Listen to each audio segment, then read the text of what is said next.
Oh man, that is terrible. There's just... Not the dungeon thing that you just said. I just did like a terrible thing with... well, now you can see the little cone. That's fine. Everything's fine. It's a mystery cone. There's just... Hello! Yeah, there's just... I had it on VLC Media Player, and I think it probably had like the interior... Crocodile UI like stuff going, so that's just a little peek behind the kimono for those of you watching at home. You know, just you get to see some of our business just on the insides. But that's fine. Hi. Hi. Hello. Hi. Hello. Just the three of us this week, but we are here. We are going to solve a mystery. Let me first start off by officially saying on stream, this is the very first broadcast as a Twitch affiliate. Woo. Thanks, Twitch, and thank you everyone who has been following and supporting us for dang so long. It is just terrific, and we're very, very pleased. Oh, you have to collect polygons. Yeah, we need to find those dang bits, wherever it is that they are. Man, you remember X-Men Legends, the top-down, like brawling type game? They made a bunch of them actually. It was like the precursor to Marvel Ultimate Alliance, where it was like, you know, top-down isometric, and you just run around and beat stuff up. There was such a preponderance of destructible objects, particularly in the first couple of levels, because, you know, it's a video game, so of course you can just break stuff. And all of them had X gold inside of it, that we figured that the entire premise of the entire X-Men Legends franchise was simply that Professor X had misplaced his X gold and had sent out his gifted children to retrieve it from the world before Magneto could find it with his metal controlling powers. So that's a thing that we definitely thought was the case. Mystery solved. We did it. Good job. Yes. We have a different mystery this week. It's considerably less sexy than any kind of Professor X Magneto adventures. Are you ready to find out more about it? Do you want to hear more about my fiction? Sure. Well, too bad. I never got around to publishing it. Aww. Thanks for nothing, Journal Fan account. Jeez. We are... Polo's here. Yeah. Polo's very excited. He's very Polo. He's so Polo. He's never barking unless I'm streaming. Really? It's absolutely the case. Well, I mean, I guess if someone knocks on the door, he gets very excited. Yeah, I can like see if there's that. a pizza individual or something like that. I bark at the door if there's a pizza coming. Of course. No one can stop you. But he's also excited for murder. That's very different than I imagined. Yeah, that's our Polo. We're halfway through the Whitechapel adventure. I don't think the words Jack the Ripper have actually shown up in the language of the things that we've been solving, but last session, not last week, we missed last week, but last time we managed to solve, not solve necessarily, but we proved the innocence of two suspects that the authorities had been chasing down where these cases had been concerned. And the last one was, like, is this it? The 10th of September? 10th That's of correct? September, yep. Well, we pick up with our adventure on October the 3rd, a Wednesday. Watson, of the Sherlock Holmes novels, if you don't remember, is in a very good mood and invites us in with a smile. Invites us in with a smile in his voice. I don't think that's not a thing that you can do, is it? Is he like? I'm not going to. Well, it's a little known fact that Watson was in fact the inventor of the emoticon. Oh, I see. That makes a great deal more sense. Thank you. Please make yourselves comfortable, Winky Face. Would you like some tea and one of these cinnamon muffins? Drooling cat, which were given to me by Miss Morstan. Wait, was cinnamon muffin an actual cinnamon muffin or like the @ symbol? Because sometimes I refer to the @ symbol as a cinnamon roll. I don't think I've ever heard anyone refer to it as a cinnamon roll, but it is actually written out cinnamon muffin. Oh, okay. It looks like a cinnamon roll. You look like a cinnamon roll. Oh. You seem in a very good mood, Watson, considering the circumstances. Ah, you mean Whitechapel? Yes, all of that is terrible, Watson tells us in a surprisingly light tone. 2 murders in one night. First in the yard of a Jewish socialist club, while wandering merchants park their cars overnight. Thanks to the backstory. This is weird. Jack was undisturbed. Ah, there we go, an actual reference. This is too much speculation. We have not even pierced the front page of this casebook. 2 murders in one night. First in the yard of a Jewish socialist club where wandering merchants parked their cars overnight. Jack was undisturbed and unable to... was disturbed and unable to finish his morbid work, immediately left to look for another victim who he atrociously mutilated on a small plaza in the city. I think there's no time to waste, says Holmes as he leaves his room. Do you remember Dr. Tumtley, that American surgeon and herbalist? Well, it just so happens that Chief Inspector Littlechild... Chief Inspector Littlechild, and I mean the word Littlechild, not the emoji for little child, has made him one of the main suspects and has decided to have him followed. He should be reporting to Edward Hall if we happen to be interested. You don't believe it, asks Wiggins. Well, that suspect's profile is ideal, maybe even too ideal. He has a violent past and has been previously arrested, which isn't rare in this kind of case. He hates women, especially prostitutes. He has medical knowledge and owns an ignominious anatomical museum. He is currently in London and residing in Whitechapel. You can't qualify that horrid man as a doctor, exclaims Watson, who loses his emoji for the first time. He's a charlatan devil-face, an ignoble character who deserves to be in a sanitarium building emoji, for the simple facts you've just mentioned, speech bubble. I know, Watson, but he unmistakably has a passion for anatomy, even though, you're right, it doesn't make him a member of your honorable profession. The best argument in favor of his innocence is his age. Many testimonies are divergent in this case, as is often the case in criminal affairs. They rarely agree completely, and yet most witnesses are of good faith. Sometimes the willingness to help the police is such that some witnesses end up persuading themselves that they saw more than they really did, and a simple unconscious extrapolation of theirs then becomes the absolute truth, a clear memory. But despite all of these divergent testimonies, those who probably saw the Whitechapel Ripper all agree, at least for a moment, that he's a relatively young man of less than 40. But our American doctor, sorry Watson, our American charlatan, is 45. 4-5 emoji. Watson grabs his pipe emoji and plunges his slim fingers into the Persian slipper he uses as a tobacco pouch. What should we do, Mr. Holmes? Asks Wiggins, discouraged that so much effort hasn't allowed to arrest this terrible killer before he could commit those other terrible crimes. Holmes lights a match which he brings to the furnace of his pipe.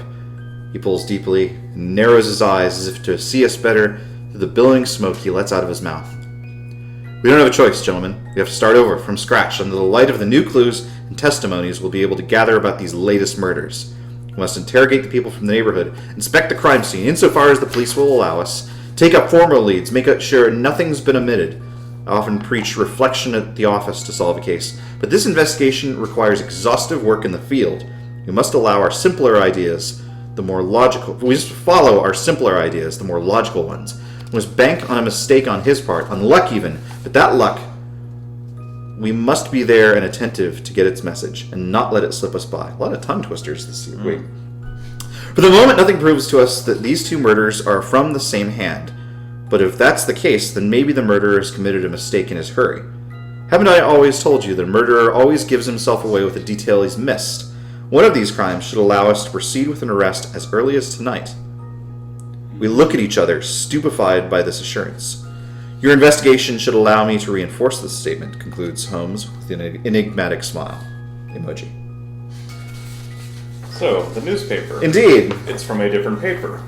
It's from the Star, special edition Whitechapel. My goodness! Needless to say, there is quite a bit in here that might be relevant, including a letter from Jack the Ripper. Outstanding! Shall I start with that, since that's probably the big ticket item? Please do. Please give us your Jack the Ripperiest voice. Oh, I don't know who he is yet. Well, then give us a voice that sounds like knives. I'm not very good at voices. Just okay. Just do your best. Okay. I believe in you. Okay. The letter from Jack the Ripper. In accordance with the decision of Mr. Robert Anderson, copies of this letter dated September 25th. Hey, that's my birthday. 1888. You did it! Well, it is my birthday, but I was born. There you go. Using your own voice, you've given us the voice of Jack the Ripper. Case closed. But I was born 93 years after the letter was written. A time traveler. This is one of those Doctor Who's. It probably is, but regardless. You know what else is bigger on the inside? A Twinkie? Polo. Oh. A Twinkie? Proceed with your confession. Yeah. Okay. Duly authenticated will be placarded on the city's walls. It's an interesting decision. But Indeed. Anyway, dear boss. Excuse me? That's how the letter starts. starts. Alright, okay. Dear boss, I keep one... Oh, it's actually handwritten. So, my goodness. You've really bitten it off, haven't you? Yeah, so I'm having to struggle a little bit with the cursive. Well, let me know if you need any assistance. Let's see. I'll stick Brandon on it. Okay. I keep on hearing the police have caught me, but they won't fix me just yet. I have laughed when they look so clever and talk about being on the right track. That joke about leather apron gave me real fits. I am down on fours and I shan't quit ripping them till I get buckled. Grand work the last job was. I gave the lady no time to squeal. How can they catch me now? I love my work and want to start again. You will soon hear of me with my funny little games. I saved some of the proper red stuff in a ginger beer bottle over the last job to write with, but it went thick like glue and I can't use it. Red ink is fit enough, I hope. Ha ha. The next job I do, I shall clip the lady's ears off and send to police officers just for jolly, wouldn't you? Keep this letter back till I do a bit more work, then give it out straight. My knife's so nice and sharp I want to get to work right away if I get a chance. Good luck. Yours truly, Jack the Ripper. Don't mind me giving the trade name. P.S. Wasn't good enough to post this before I got all the red ink off my hands. Curse it, no luck yet. They say I'm a doctor now. Ha ha. Quite the disturbing piece of literature, to say the least. Let's see. Indeed. What else do we have in here that seems directly relevant? There's a letter from the paper, or rather, I guess not a letter from the paper, but a section from the paper themselves about what they think of the Whitechapel murders. We can read that if you want. Surely. Alright. What we think. Mr. Forbes has written a letter to the Daily News about the Whitechapel murders in which, after having discarded other theories, he ends up at the conclusion that the murders could be the work of a medical student to whom a woman in the same category as the victims could have caused pain, and who, mad with moral and physical pain, he could be suffering from syphilis, contaminated by an unfortunate woman, had lost reason and decided to punish this sort of woman to avenge himself of the ill which one of them had contaminated him with. It's a plausible explanation which imposes itself in many minds, but certainly, once the truth is known, which will no doubt happen sooner or later, the killer continuing until caught, we will discover that it is incorrect. The truth is rarely discovered in advance in criminal cases such as this. We are in complete agreement with Mr. Montague Williams, who said yesterday, regarding popular shelters, that they were undoubtedly dens of thieves, homes to pickpockets, and supportive of other vices. But we cannot agree with Mr. Williams when he states that these should be destroyed. What they need is to be better watched. This cheap housing is necessary for poor people, and we cannot do without it, but the inspection system is a bad one. Mr. Williams talks about new legislation, but it would rather be a case of putting into effect the required means to apply the already existing laws. The fault lies in the inertia and indifference of local authorities rather than with Parliament. The next one is the second Whitechapel victim finally identified. This one might be more relevant. The last two victims of the terrible murder have now been identified. The inhabitants of the night asylum of Flower and Dean Street have identified the body of the woman found in the yard of 114 Burner Street E. Burner spelled like gas burner? Closer to Bernie Sanders. Has that of a woman known in the shelter under the name of Stride and familiarly called Long Liz. Long Liz. The other body, found the same night at 18 Mitre? M-I-T-R-E? May I? Yeah, go ahead. Second paragraph of the middle Oh, bottom. miter. Miter. Like a cleric uses. But miter, wouldn't it be E-R? Oh, well. Not if you're in the British Isles, my friend. Oh, okay. Yes. Well, I've never been there. That's fair. At Mitre Square... It's just what I would expect the murderer to say. It's the perfect alibi. If he's never been in Britain, he couldn't have murdered all those people. Anyway, at 18 Mitre Mitre. Square, EC... Square EC. has been identified as that of a woman named Eddowes, who, strangely, lived in an apartment on the same street as the previous victim. There can be no doubt as to her identity.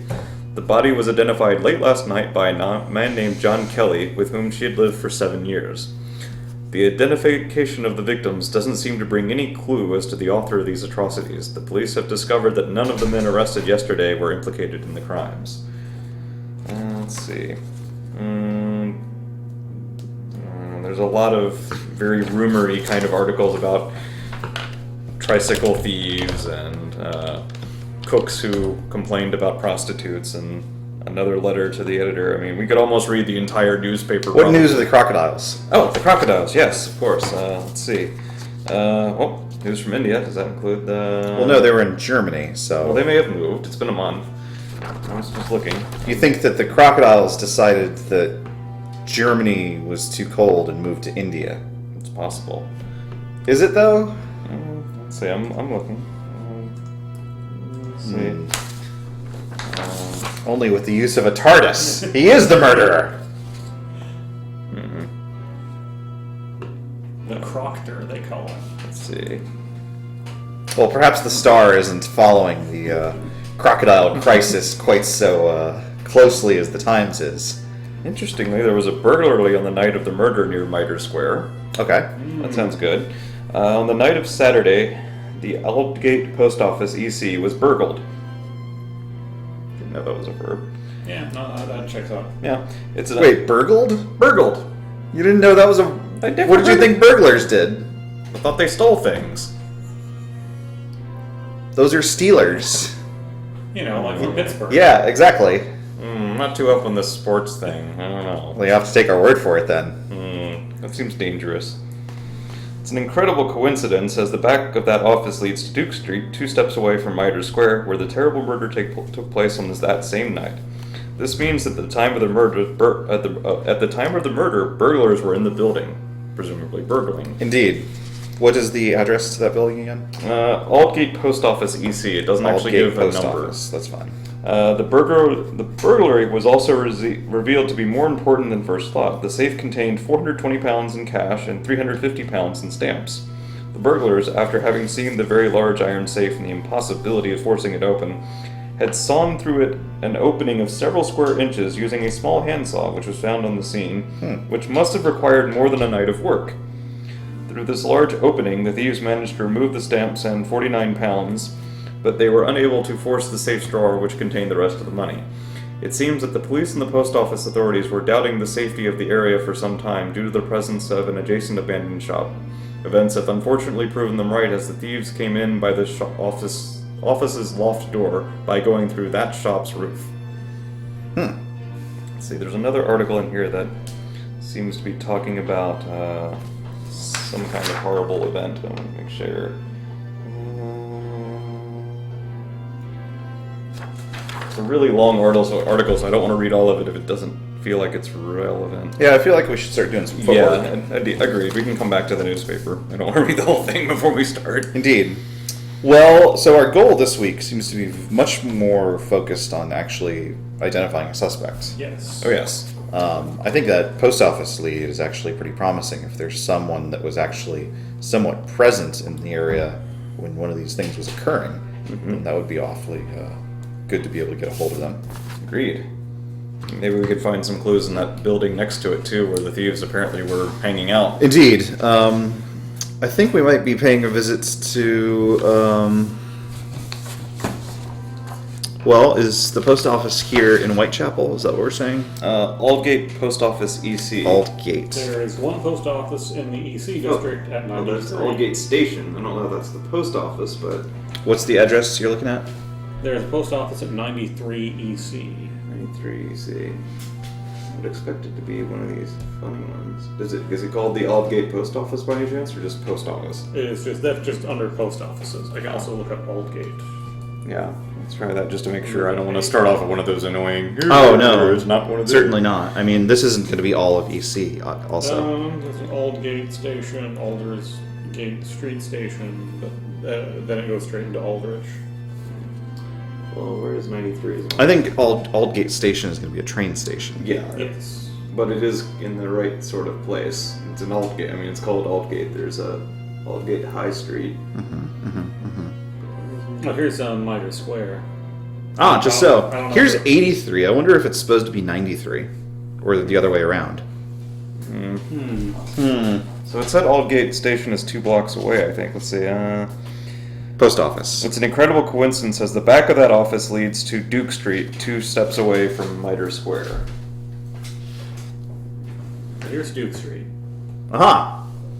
2 steps over. The back of that office leads to Duke Street, 2 steps away from Mitre Square. So it almost was like. Maybe it's actually 101? Maybe? Weird that there would be a post office there that wouldn't be listed as a post office, though. And the post office is 93, which doesn't seem to be on this map in the EC area. I could Google. Well, I mean, if it's supposed to be 2 steps away from Mitre Square on Duke Street, I feel like it'd have to be one of these. Yes, absolutely. Yeah, although none of those are listed. Oh wait, post office. No. Okay. Yeah, take a look. Here, I'll look at this and see. Yeah, there's tons of potentially relevant stuff in there, although it's hard to tell when all of it seems to be referencing either the murders or a limited number of selections that reference the usual sort of not immediately relevant cities. Indeed. Post offices. Well, the EC district is 93. I mean, there is. It said Well, I mean, let's flip the map and see what it looks like. Okay, that's fair. Hoo-ha! Okay, so EC would be over here.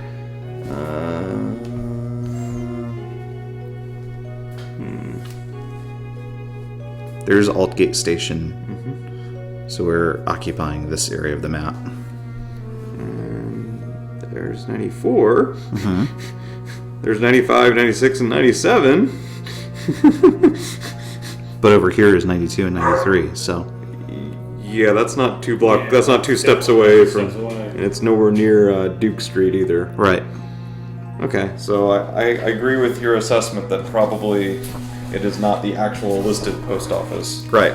So, I vote we try 101. Yeah, I Because like that's a budding Duke. Yeah, that's which the is only probably one, what that's we're the trying. only one that abuts Duke. So I say 101. Let's go for it. Brandon, would you like to read? 101 EC is our first destination. Rather than investigating any of the bodies or speaking to any authority figures, we are literally going to the roof of an abandoned warehouse in the hopes of solving this crocodile crisis. Alright. 101 EC? 101 EC. What did we just walk into? Let's find out. As we come to the Imperial Club, we're hustled by... My goodness. Wait. Should we read this knowing that it's not... I mean, we arrived somewhere. Yes. A part of me thinks this isn't the post office. This Maybe it's no. That's Mitre Street, That wasn't our intention. Oops. What's the thing next to it? The market? Leadenhall Market, but it doesn't abut Duke Street. It abuts Mitre Street. Try 83. Let's try 83. Okay, well, rewind and try 83. There is no... Is EC? Yep. We go from 81 straight to something else, so no 83. Should we just go to that block? Because that's also going to probably be the crime scene. That's true. I mean, going to Mitre Square is perfectly reasonable. Let's go to 81. Or 18. 18. Yes, excuse me. Wait, is 18 the market or Mitre Square? I think it's both. I mean, Mitre Square doesn't have a number attached to it. True, it's the only one on here that doesn't, so. Right. Alright. So... We'll just remember that the Imperial Club is somewhere. Well, actually, I still wouldn't mind going to 101 necessarily. I mean, it is right next to the scene of the crime. That's fair. It seems unfortunate to skip ahead in the story so drastically.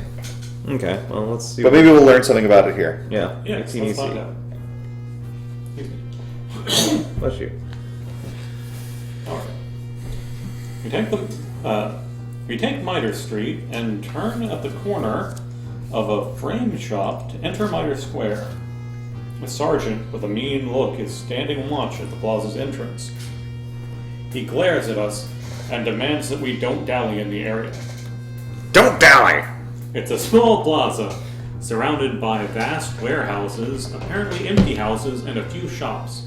Wiggins loiters under a gas lamp, noting that at night this area, as well as the bottleneck formed by the church passage, must be quite dark. The lamp is located not far off from a four-season merchant.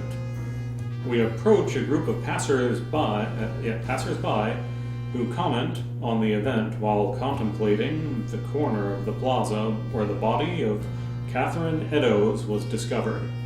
It's incredible, comments a woman who looks like she's from the countryside. The inhabitants of the neighborhood have once again heard nothing. Other than card sharks and drunks, there aren't many people still hanging around here at the time. Spits out an old asthmatic? A man, as he coughs, wearing a stovepipe hat and leaning over his cane to try to find traces of blood. But the poor woman must have screamed, retorts the woman dryly. Well, that's not dryly, I'm sorry. I'm reading the lines before I read the affectation. Well, you're good. She couldn't have been killed here. The killer must have surely come here with his carriage to drop her off after having cut her up. Oh, my little lady, you should write novels. Can you really see a carriage getting into such a narrow plaza? Why not? A hansom cab, such as the ones used by the honest people from the city, manage. And don't forget the local night watchman.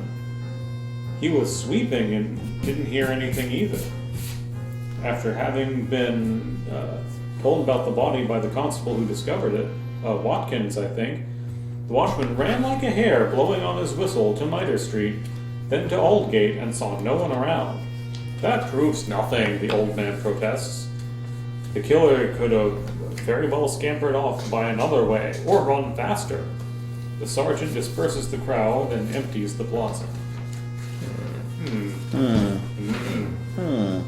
Seems like we weren't able to investigate directly, but... Just so. Nevertheless, information abounds. And Watkins was that the one we know? I don't recollect the name, but Where's our list of people? Oh, here it goes.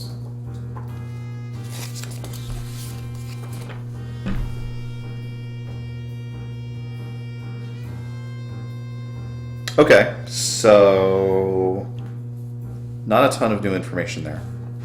Yeah, other than just sort of the lay of the area, I guess. Let's see. Which has been relevant to the questions in the past.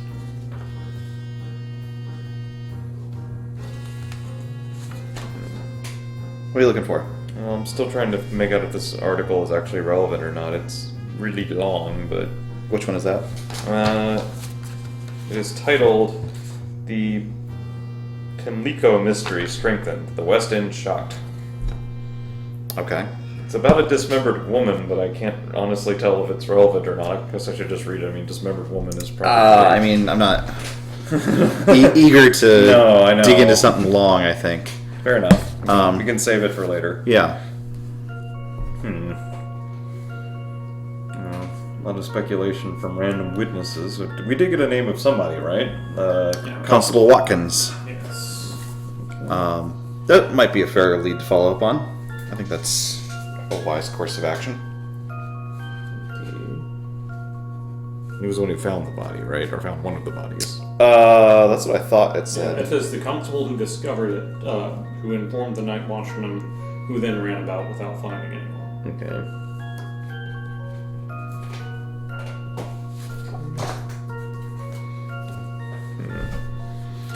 Looking for book number 3. Oh, there it is. It's hiding in the Yeah. paper.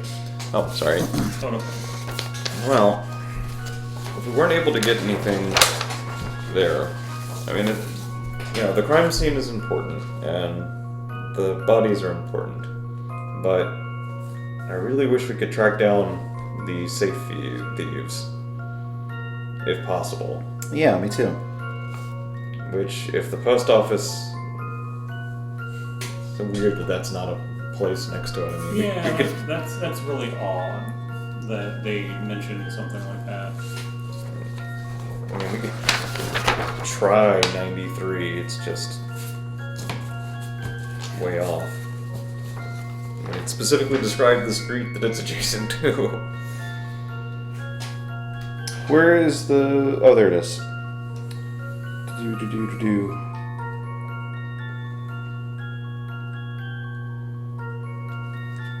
I'm going to just really quick see if there's not some errata or something like that. That's... Yeah, that makes sense, because I mean, that's just such an odd, disjointed thing. Yes, indeed. There is one walk-in. That's good. Talk to Ian. If this doesn't end up being something, I'll continue.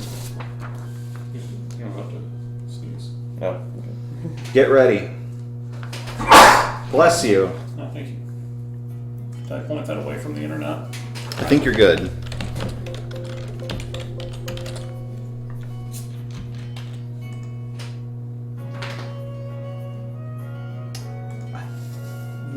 That's kind of weird. Hopefully I'm not allergic to murder. Hopefully not.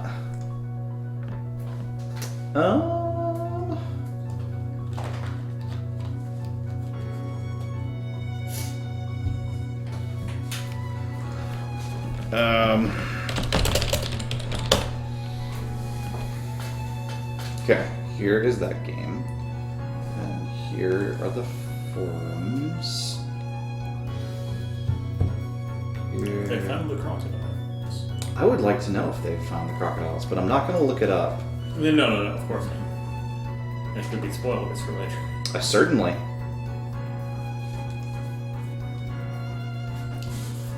I guess we should also consider with some usual suspects on here in terms of like autopsy and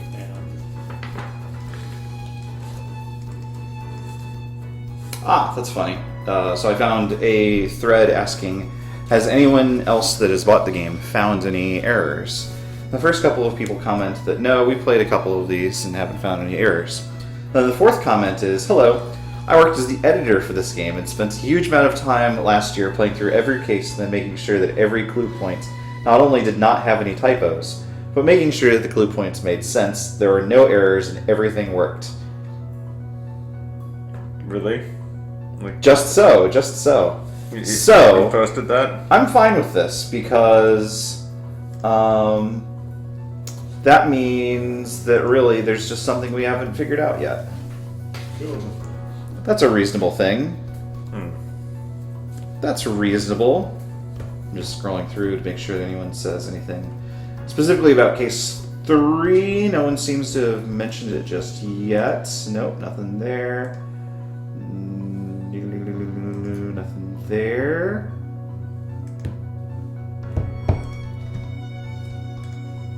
This is some good quality content. Making sure that board games aren't broken off screen.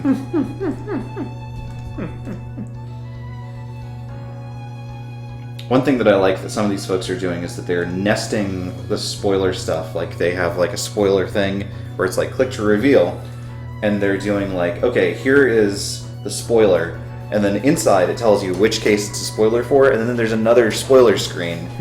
So that if like it's definitely not for the case that I'm looking at, then I don't need to worry about it. So far, no case 3s. So. Alright, well, Perhaps let's... it will all be made clear. Well, maybe we've overthought it. It really just is that post office that's listed, even though that seems wrong. I mean, Why don't we just look? Why don't we just stroll we can past? back out of it if it's not. What was it? 93 UC? 93, I think, was the address. Okay, 93 UC.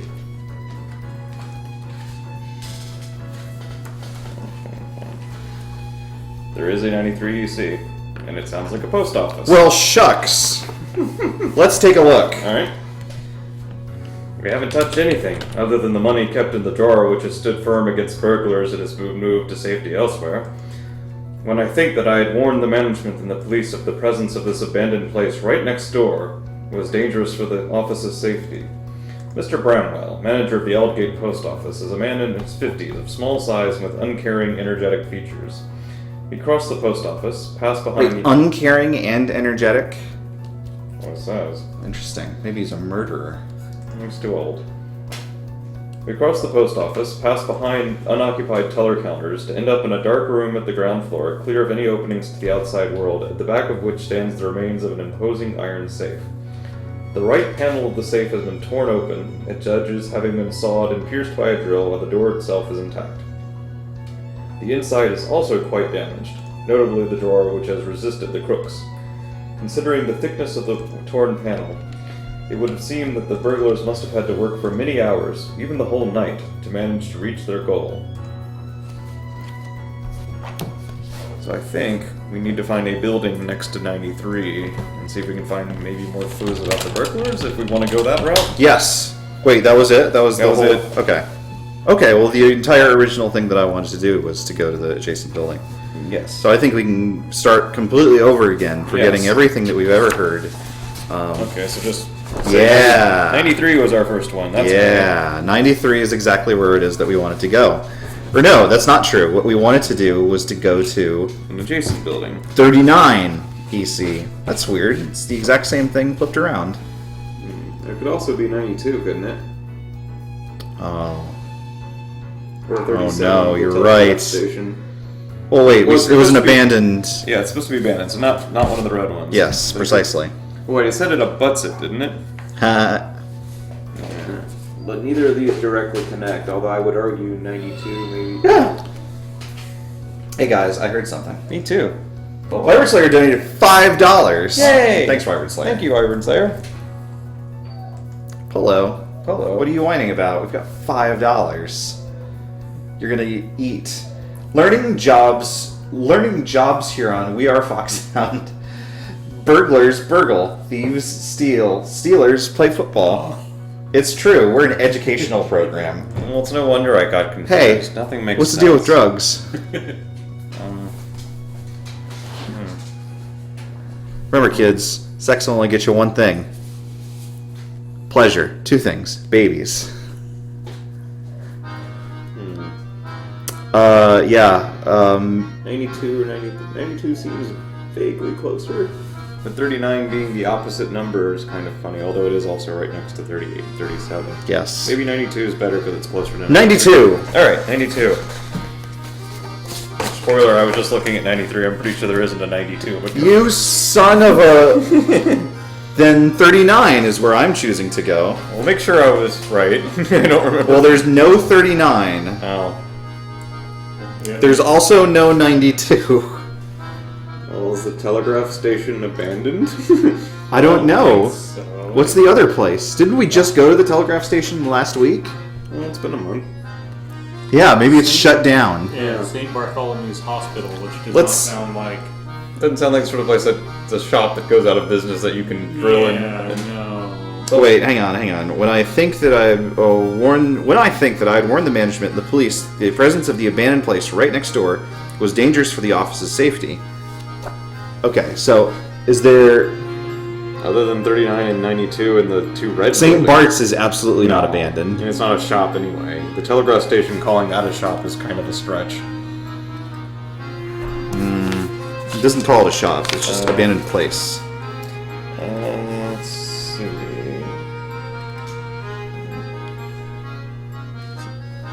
Due to the presence of an adjacent abandoned shop. It was called a shop in this one. Ah, interesting.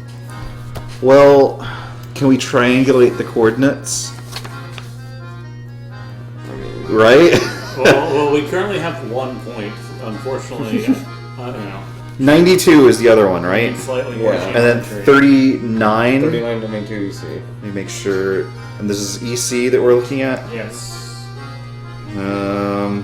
Nothing. Well, then the only other avenue that would allow us to immediately investigate this that I can think of would be talking to Porky Shinwell. But it's a stretch, but... Porky usually does right by us. Usually. Yeah. Well, alright. You want to try him? Hell yes, we're gonna do some day drinking. 52 EC. 52 EC. A mysterious side story. So, my dear Wiggins, what should I pour for you and your sharpshooters? Says Porky in a playful tone.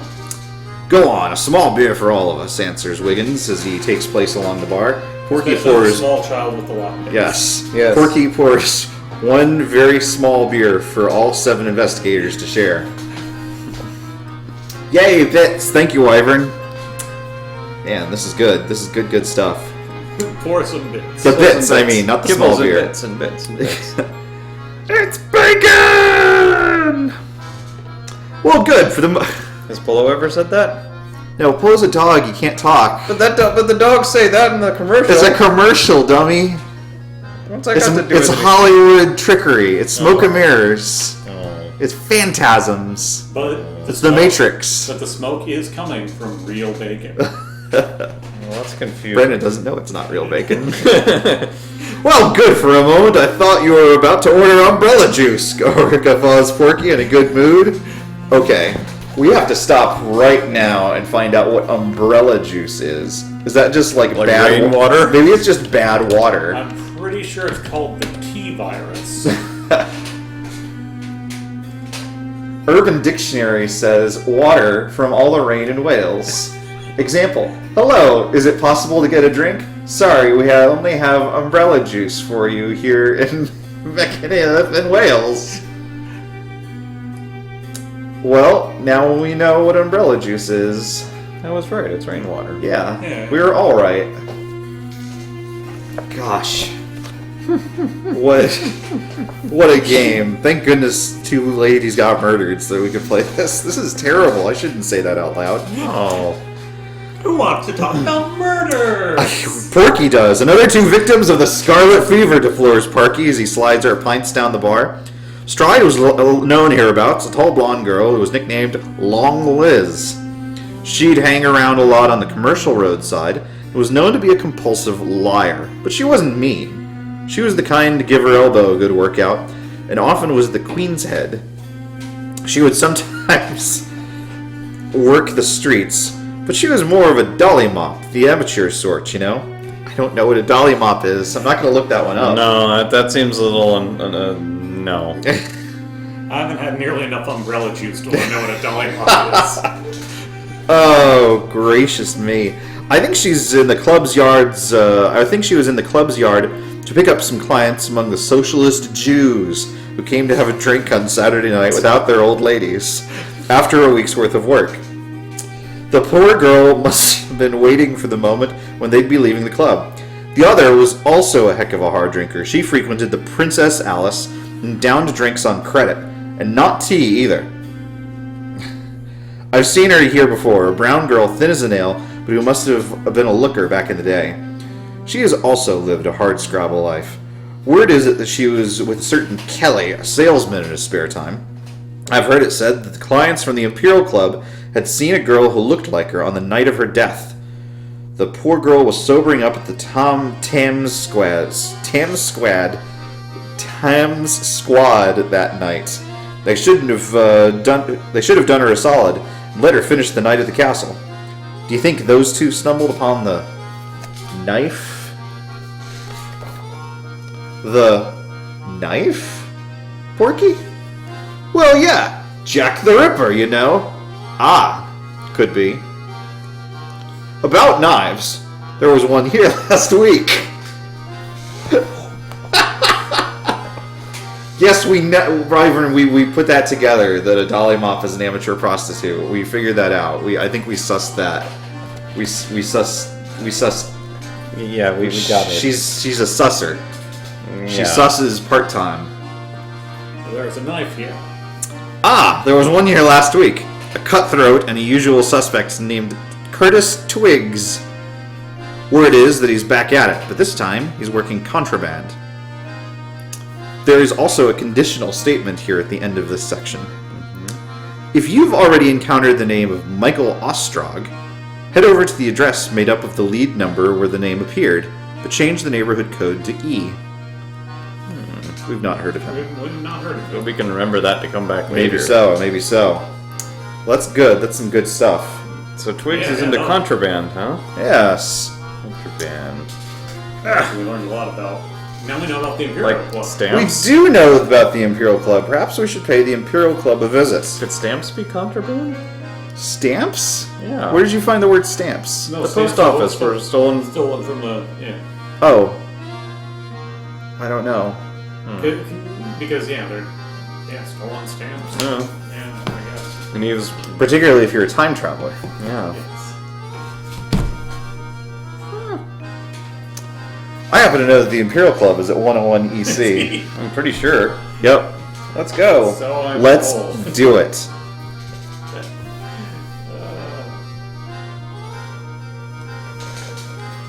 Wyvern, I'm sorry. I'm sorry. I appreciate you telling us what 19th century slang is. Please keep it up.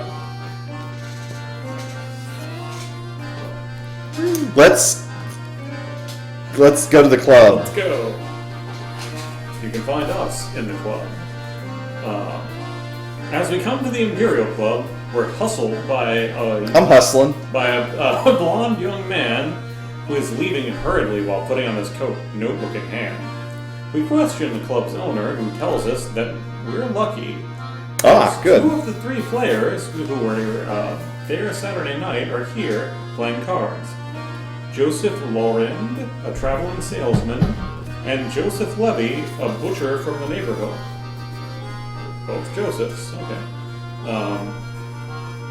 We get directions to their table and find them in the middle of a card game. Wiggins interrupts them and asks them if they have the grace to answer a few of our questions. What, more journalists? We've just answered questions from your colleague from the Police Gazette a moment ago, Joseph Laurent explains, obviously impatient at the idea of getting back to his game of whist. Oh, we're not journalists, contests Wiggins. We're investigating on behalf of Sherlock Holmes, the famous detective. Or boy detectives. Never heard of him. We'd like to know if you think you saw the victim Saturday night as you left the club. Yes, the police already questioned me about that. It was pouring and I was walking in front, and that's when I saw, at the corner of Duke Street and Church Passage, a man and a woman. The man had his back to me. I saw only that he was between 30 and 35 and had, only that he was between 30 and 35. He had that extra level of the Death Note that allows you to see how long someone has. Yeah. And with white skin. He was wearing a fine chestnut mustache and was of average build. How was he dressed? He was wearing a salt and pepper jacket, a gray cap with a visor, and a red scarf around his neck. And he looked like a sailor. What time was it? Around 1:30. We had waited before leaving the club because of the rain, and on the weekends we can afford to take our time. Hello. Did you hear them talk? No, they didn't seem to be arguing. They were talking calmly, and I didn't go back later to see where they were going. He described the woman to us. She was shorter than him, but not by much. She was wearing a black jacket and bonnet. I can't tell you more than that, as we didn't see much far from the we didn't see much far from the gas lights. Wiggins then turns to the other man, smaller and paunchy. Whew, words. Wearing Paunchy is one of those words where if you say it over and over again, it loses all its meaning. Paunchy. Paunch. Wearing a fine brown mustache, the same age as his partner. You didn't notice anything else? No, answers Joseph Levy as he avoids looking at us. When we met them going up Duke Street, I didn't feel reassured. I don't really like people who stalk the night like that.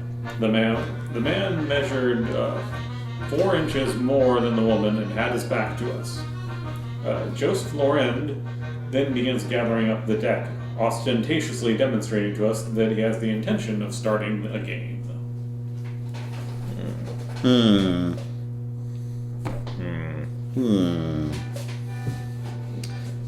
I do wonder if they told more to the police gazette who got there ahead of us, but I'm not sure I want to spend the lead on it yet.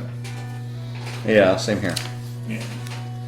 We definitely have like a weirdly specific amount of information about their height and appearance, assuming that it's the guy. Right.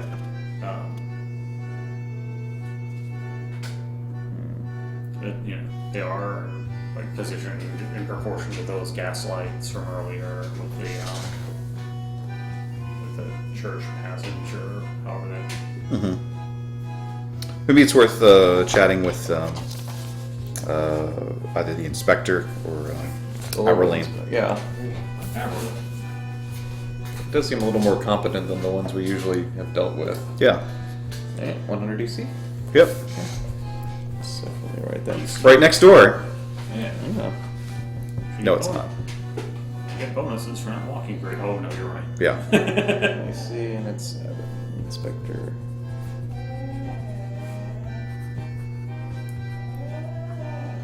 A ghost. My dog has been a ghost the whole time. It's a tragic story. Sounds sad. He's fine. Okay. 100 DC.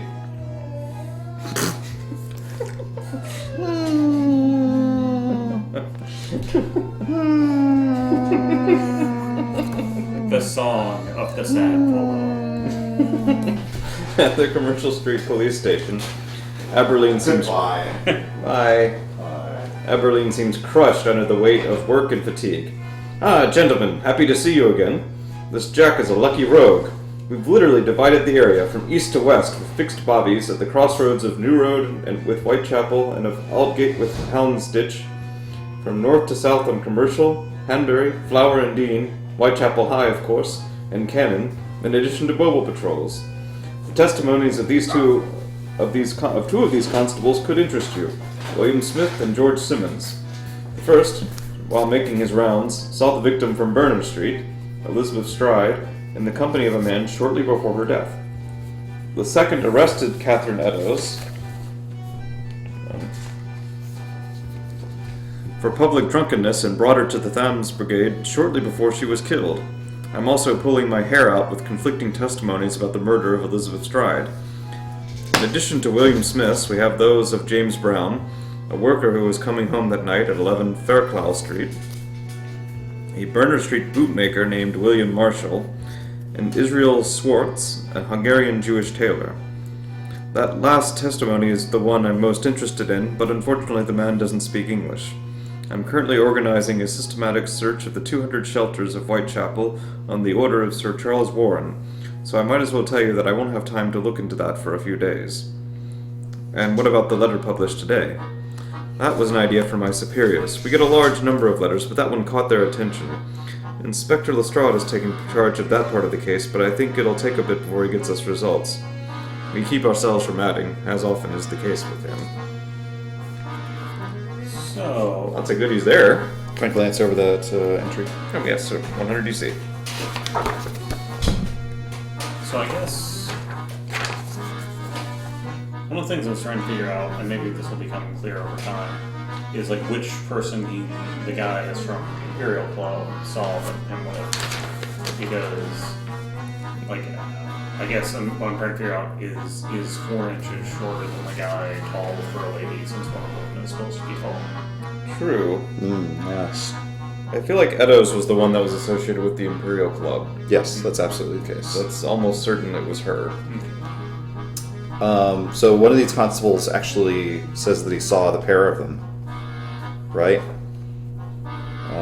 William Smith, while making the rounds, saw the victim from Berners Street in the company of a man shortly before her death. I think he'd be worth talking to. Ooh. I found Michael Ostrog. Oh, He's in the newspaper. Okay. Wanted. Scotland Yard is actively looking for Michael Ostrog, a former Russian surgeon in his 50s, who has been known to exhibit cruelty against women and usually bears scalpels on his person. He measures 5 feet 9 inches, has dark brown hair and gray eyes, and is usually dressed in a semi-clerical outfit. He bears many scars, including one on the right thumb. Any information leading to his arrest will be rewarded. But of course, according to the entry, we needed to find him in an entry to be able to trace him from Porthy Shinwell. Head over to the address made up of the lead number where this name appeared. Yeah. But change the neighborhood code to E. So we'll need a lead number before we can act on that. Can I see that? Yeah. Although in his 50s, he doesn't meet the profile. No, I feel like we don't really have, other than the meta reasons, a reason to chase after him just yet. Yeah, he's specifically very outside of the profile Sherlock Holmes provided us with. Although Sherlock also did suggest that maybe these murders weren't both the same person. Ah, Yes. True. Was there something that Porky said that I'm just not picking up on? He mentioned Twigs, Did mention Twigs. the That might be contraband right. guy, which I still think might be connected to the stamps. Yeah, that's fair. We could. Stamps. That was the main thing they got away with. They only got away with 49 in cash, but they got away with hundreds in stamps. Well, I'd be down to either speak to Twigs or the constable. There's a couple of constables, but Well, the constable, Yeah. the first guy, Smith, Yeah. who actually sorry. saw the two together. Or we can go to the Royal Italian Circus with the most prodigious horse show ever presented in London. not alligators. Audacious trapeze artists, Hercule Lemouche, Wait, did the horses do all of these things? the incredible Rubber Man, Oh, okay. and the extraordinary Aerolith Woman. Only 1 shilling. But no alligators, not worth a shilling. Would you usually see alligators at a circus? Well, I mean, there's so many running around. I mean, you could easily get one. I believe that they're running around because they're not capable. They're not very good at handling them, if I remember correctly. Let's look up Twigs. Let's see where this knifeman is hanging around. I'm sure he's in the phone book like any good criminal. Yeah. Yeah, I wasn't sure if that was a person who would just be under Twigs. But Well, maybe no, maybe there's like 8 Twigs. There and is that's a how he keeps getting away with it. Curtis Twigs. Spectacular. At 5 Southeast. Let's kick in his door. We're gonna rip the lid off of this. We're gonna.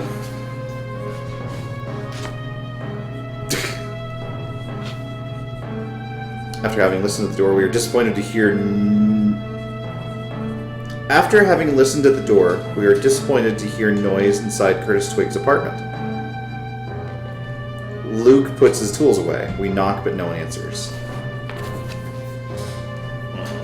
I think we should go somewhere else.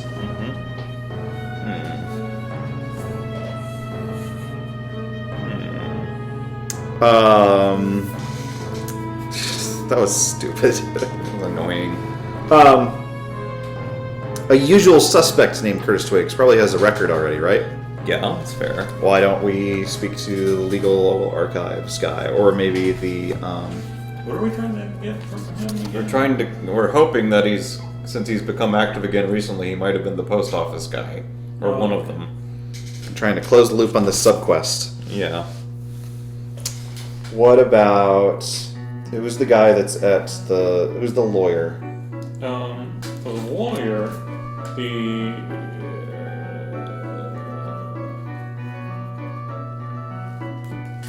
legal and criminal documents is Disraeli O'Brien. Yes. Also, for criminal cases, Quentin Hogg at the Police Gazette would have information. Do you know, I was actually thinking of...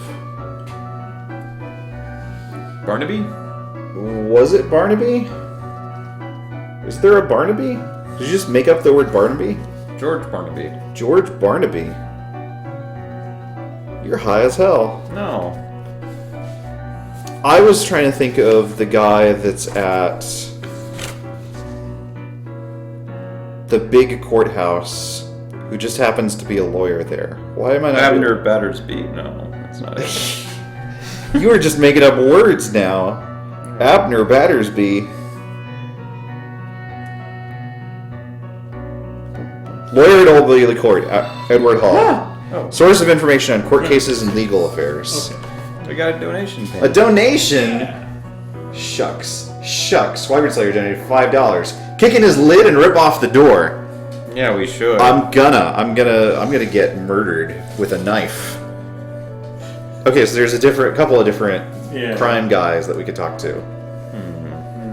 I feel like the lawyer is probably the best source for active cases, like guys that are currently in custody. Yeah. Whereas the crime archives guy might be a better source of information on twigs. If that's really what we don't spend time doing. Let's try the lawyer if it's an active case. Well, it's not an active case. He's just become active again now. Or no, you mean the lawyers aren't prosecuting a case. True. They're still looking for suspects. I was more, is there like information about Twigs's past associates that we can look up? Because maybe he's holed up with someone. I admit I'm disturbed by how long we're pursuing. At his house. I think that this is our 5th lead because we didn't spend very much time at his house. Is how I'm counting it. It's still 6th, I think, but... It's our 5th if B-Man says so. Yeah, I mean... Okay.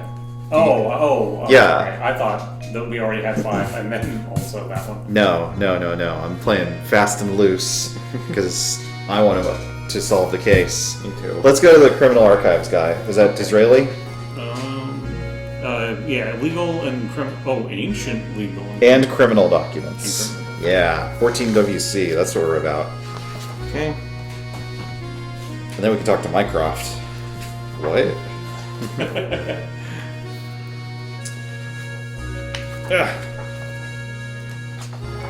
Yeah.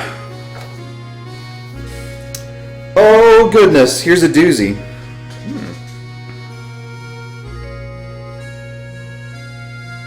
Yes. Disraeli O'Brien shows us his files. Just a moment.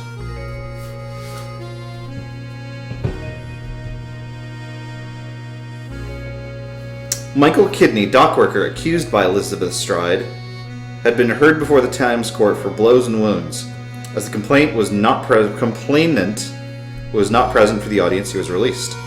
The rest of the files report 8 convictions against Elizabeth Stride by the Thames Court for drunkenness for this year and the previous one. Most of the time, she was coming out of a pub called the Queen's Head. It's the second time we've heard that one. We might want to make that as a note of a place that we should visit. Otherwise, the files requested by Scotland Yard are starting to pile up. Maybe because they're on a lead? Here are all the requests so far. Manuel Cruz Xavier, Portuguese sailor, born in 1851, condemned in 1886 to 3 months of jail for having stabbed Belinda Wishart, who he attempted to stab in the middle of the street and for insults made against the constable who came to arrest him. Michael Ostrog, unquestionably demented Russian doctor, hardened criminal with homicidal and suicidal tendencies. 1863, 10 months of prison for fraud under a fake identity, that of Max Grief. 1864, 3 months for vagrancy in Cambridge. 1864, 8 months for fraud in Exeter as he was passing himself off as Count Sobieski, the exiled son of the King of Poland.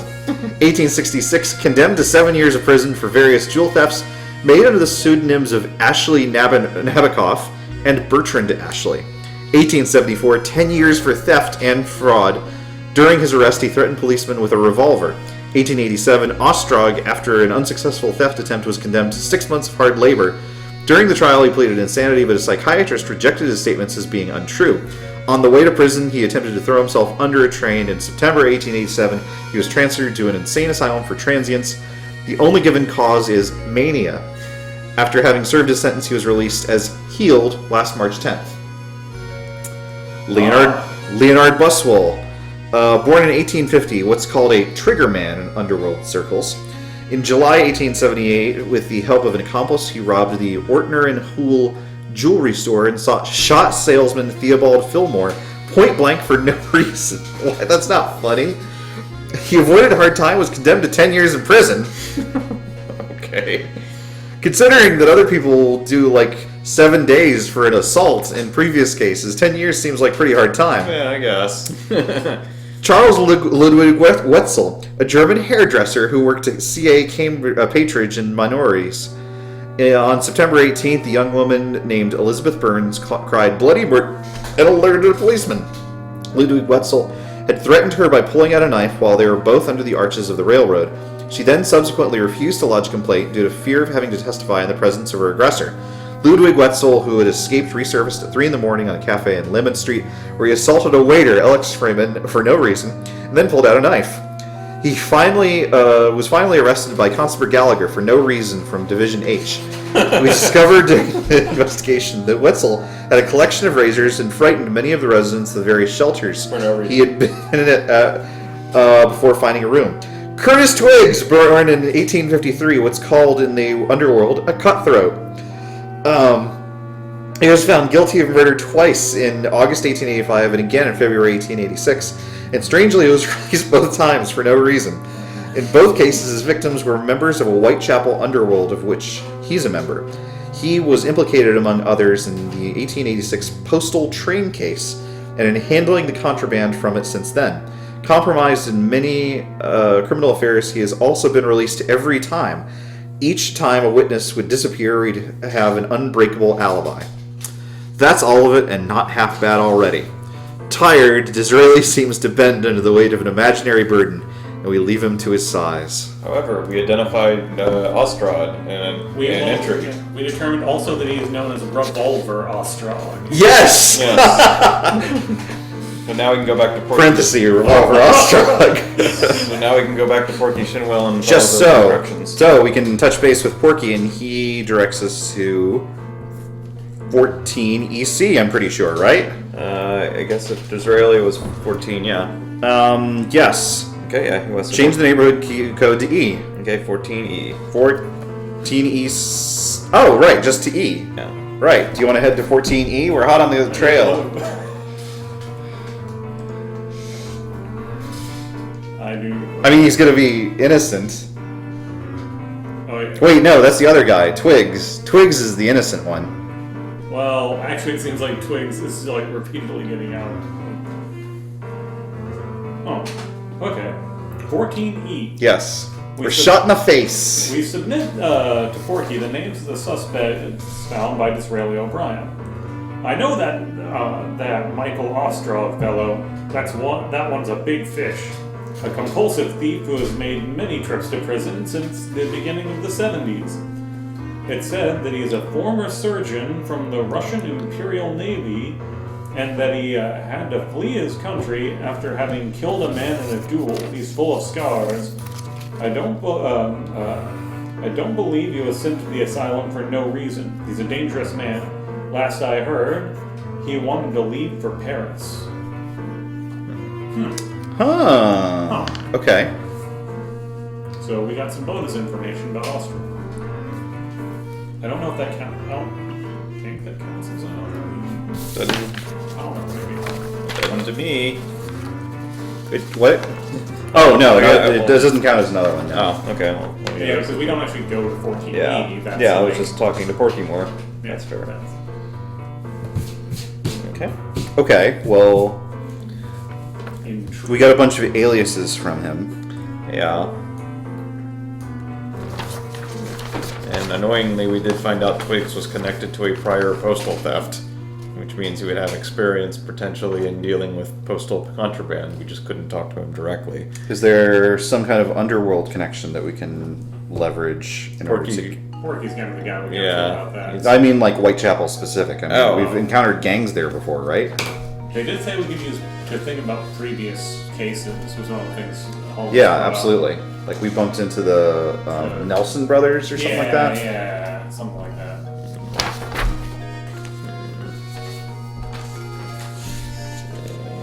We also have that witness that they really want to talk to but don't have a way to speak to because they don't have... Right, right. Couldn't find a Hungarian embassy, unfortunately, so I'm not sure what to do about a translator. Is this the director? Excuse me. Indeed. Let's see. Maybe there's linguists or something. I don't know. Let's see.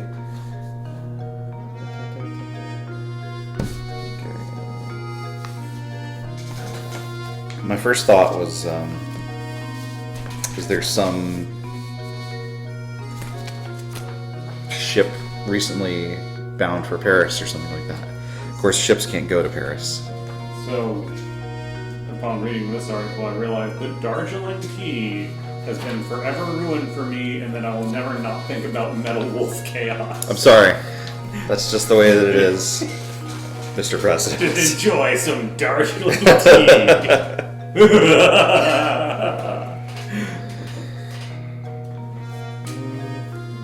Thanks, From Software. Yes. Truly, their game from software developed with the deepest lore. Oh, 100%. Metal Wolf Chaos.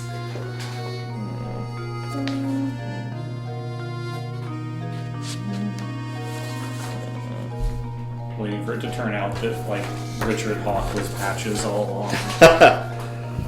Oh, boy. Okay. Well, we've got a fair bit of information about that fellow. Yeah.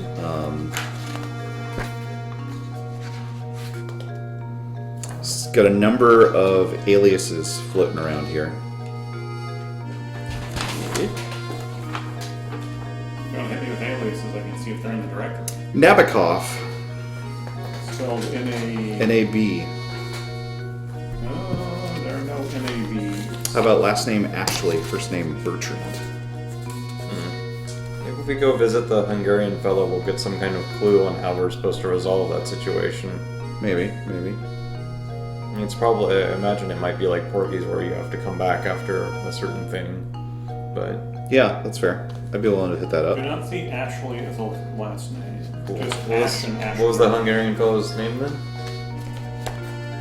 It was Israel Schwartz. Israel Schwartz. Okay.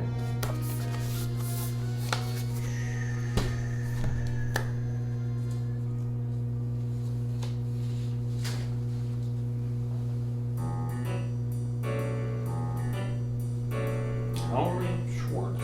S-C-H-W? Oh, S-C. That's really good work today. Oh, Schwartz Israel at 22E. 2E. Before we go, I want to check what his...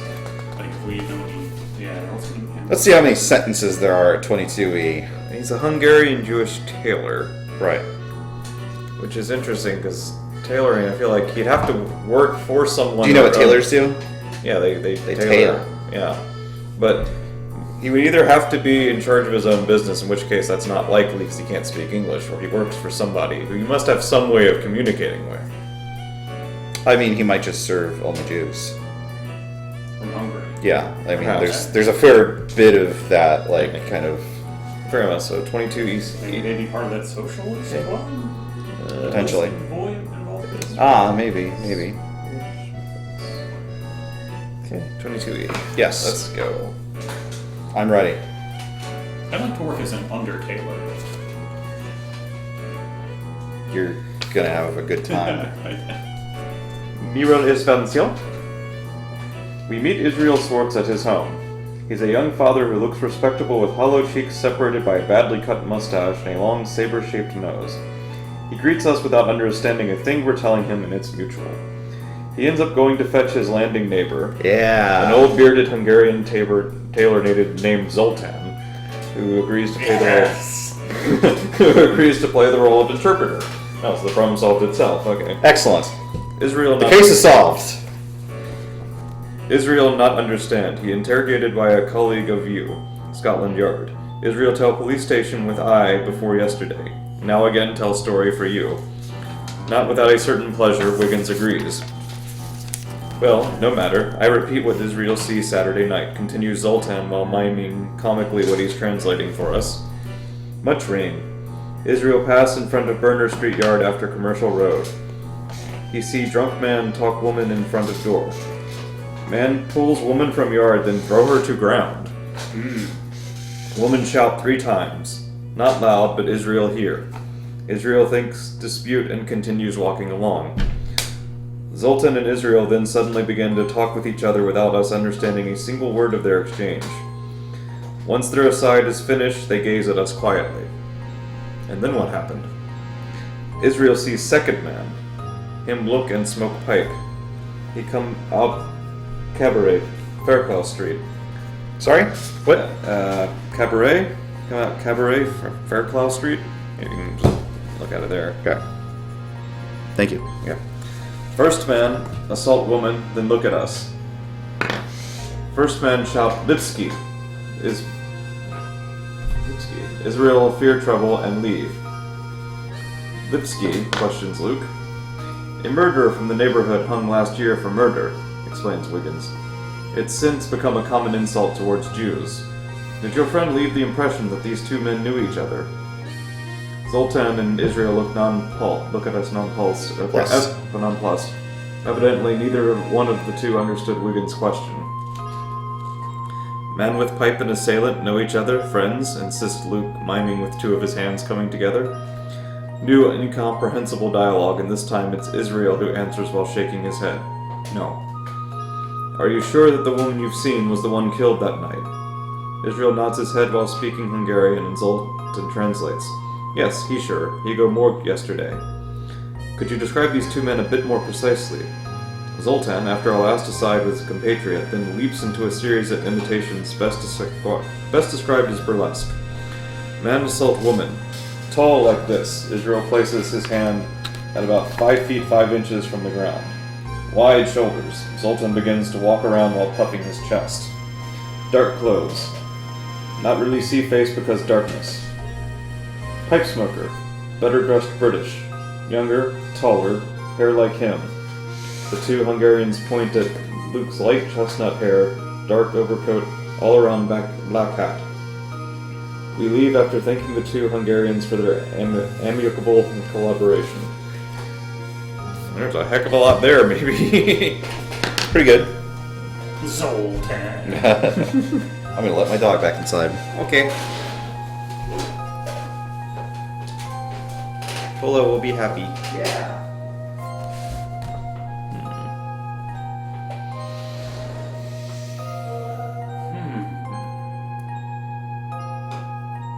We didn't figure out which of the two ladies, or I guess you probably know which of the two ladies this is.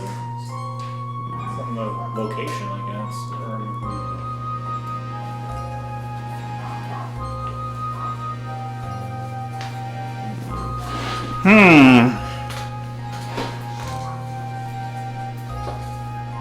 Can I take a look when you're done? Oh yeah, please.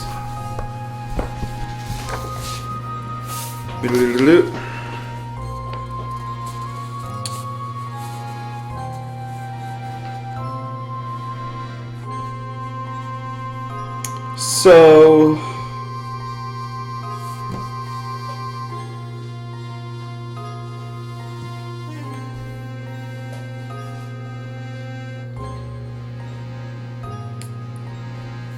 perhaps visiting the cabaret on Fairclough Street might be a good idea. If the second man who lines up with the other victim is indeed our culprit, perhaps someone there spotted him. Indeed. Why don't we flip back to the Whitechapel map and look for Fairclough? Or we could just look in the friggin' directory for cabarets. We don't see cabarets listed here. What is English for cabaret? Cabaret. Uh-huh. Well, I give up. Goodbye, everyone. Go away, Polo. What about, gentlemen's clubs? What about dancing? Here's The Queen's Head. the Queen's Head, that's right. It's a different thing. But... It is a different thing. What about...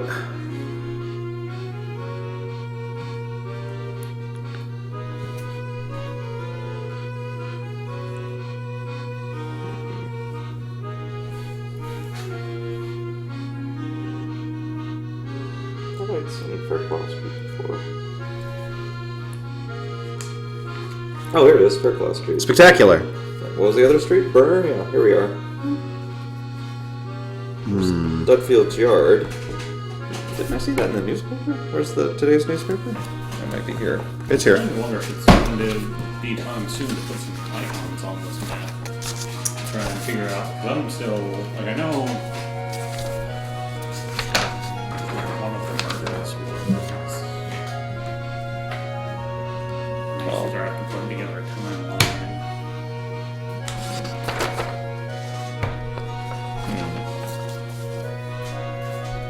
Okay, well, at the corner of Fairclough and Burner, there's sort of two possibilities. There's 121 and 128.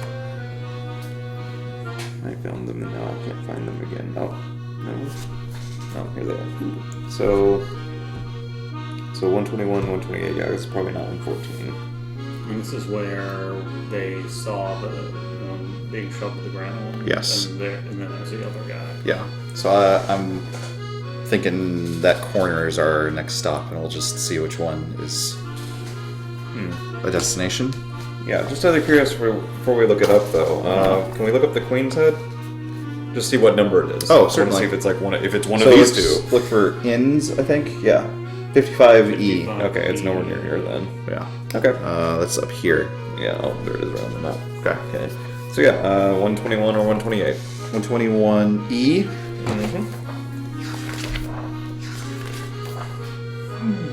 Not present. Okay. 128 is the other one. Not present. Okay. Well, so much for that. Let's look back at Fairclough. Yep. There's Burner. There's Fairclough. And why are we saying it's on the corner of Burner? Sorry. Oh, those are the two streets mentioned. From that guy's testimony? I thought so. Maybe not. I thought it just said the cabaret on Fairclough Street. No. They may have. I think Burner was in Watson's news in the beginning. Well, Fairclough Street's actually pretty short. Other than the two we checked, the only other things that could be said to be on it would be 74, 72, 119, and 135. That's a lot to check blind. That is a lot to check. Yeah. Can I see the directory? Sure. We'll look back if we can. Of course, we haven't looked at the bodies yet, but I don't Yeah. feel like that'll actually help us until we're closer to the end. Oh, you know what? Burner Street was actually in the newspaper. That's where it was. Yeah. You want to look at the second victim. Yes. Found in the yard of 114 Burner Street. Oh, Dudfield's yard. She was found there. So actually, Spectacular. That actually is on the corner, and it is right there. So 114 it is. 114. So that would be. I'm assuming that is the social club. Sounds that way, yes. Yep, Dudfield's yard. Yeah. Oh yes. Unless we don't want to visit that. No. I'm Definitely 100% for that. Let's go. Both of the crime scene. This is big. Ooh. Oh, big. Yes. We turn on commercial to follow Burner. We reach, right before Fairclough, the entrance to Dutfield's yard. It's a group of small cars at the back of a club. A blind man is standing by the entrance. As he hears us coming, he shakes a rattan basket containing a few coins and calls out to us, "Over here, dear ladies and gentlemen. This is where Jack the Ripper killed his third victim. Come in and see the scene of the crime." We give him a few pence and enter the yard with no lighting, which is next to an imposing wooden building which looks like a barn. In the middle of the yard, a man lying on the ground is working on fixing a coach's damaged axle. He studies us, smiling amusedly at our expense, before getting up and introducing himself. "Greetings. I guess you were fooled by the fake blind man at the entrance. I can't tell you anything. I wasn't there that night. But there might be a few foreigners at the Socialist Club who can help you, if you speak Hungarian." We thank him and inspect the yard. We discover nothing other than a few pits and skins of black grapes. You can read the following leads: International Working Men's Educational Club, Matthew Packer, Fruit Merchant, or the Nelson Tavern, which I take it are other locations here in the yard. What would you like to visit, gentlemen? What were the choices again? There's a fruit packer by the name of a fruit merchant by the name of Matthew Packer. The Nelson Tavern, which I believe we have discovered is owned by gangsters in a previous case. And there is also the International Working Men's Club. As a matter of fact, I have a map that I can provide. Here's Burner, here's Fairclough, here's where we are. I like the fruit guy. The fruit guy, eh? Here's there's- his shop. Because there's grapes all over this place. Ah, just so, just so. He's been sloppy. We should arrest him for littering. It might be the bonus question. Well, he'll probably do no hard time, but maybe 10 years. Gutter trash. We meet Matthew Packer, an old fruit merchant, in front of his stall on Burner Street. With his sailor's cap and worn cloth and his stubbly beard, this man looks like an old sea wolf. It's about time! The police haven't asked me a single question, even though on the night of the murder, shortly after 11, I sold a pound of grapes to a young man wearing a very high-class black overcoat. So you'd notice that around these parts. He was also wearing a felt black hat. He was The murderer! accompanied by a woman barely smaller than he was, with pale skin and chestnut curly hair. She wouldn't stop playing with the flower pinned to her jacket. They stayed at least half an hour in front of my shop talking in the rain until I closed. Then they split up. She left towards Dutfield's yard, and he went into Nelson Tavern. Shall we investigate the tavern, gentlemen? It's right here. It seems logical. Well, the Nelson Tavern is a very lively small cabaret, in which reigns a deafening racket. Oh, that rhymed. At the back of the room, on a shuriken stage, 4 lightly dressed dancers are performing a swinging imitation of the Parisian French can-can under the light of a large glass globe. The manager, a fat man with rosacea and repugnant halitosis, still has a clear memory of a man wearing a hat who came here on the night of the murder. Due to the shouts and applause, he's forced to scream for us to hear him. Yeah! There was a guy who wasn't from around here. He was well dressed with a white collar and a tie under his black overcoat. He was also soaking wet from the rain. He had an appointment with Curtis Twiggs, a regular. Offered them my best cognac, but the posh man preferred to just drink absinthe instead. Twiggs was smoking a big cigar the other guy had offered him.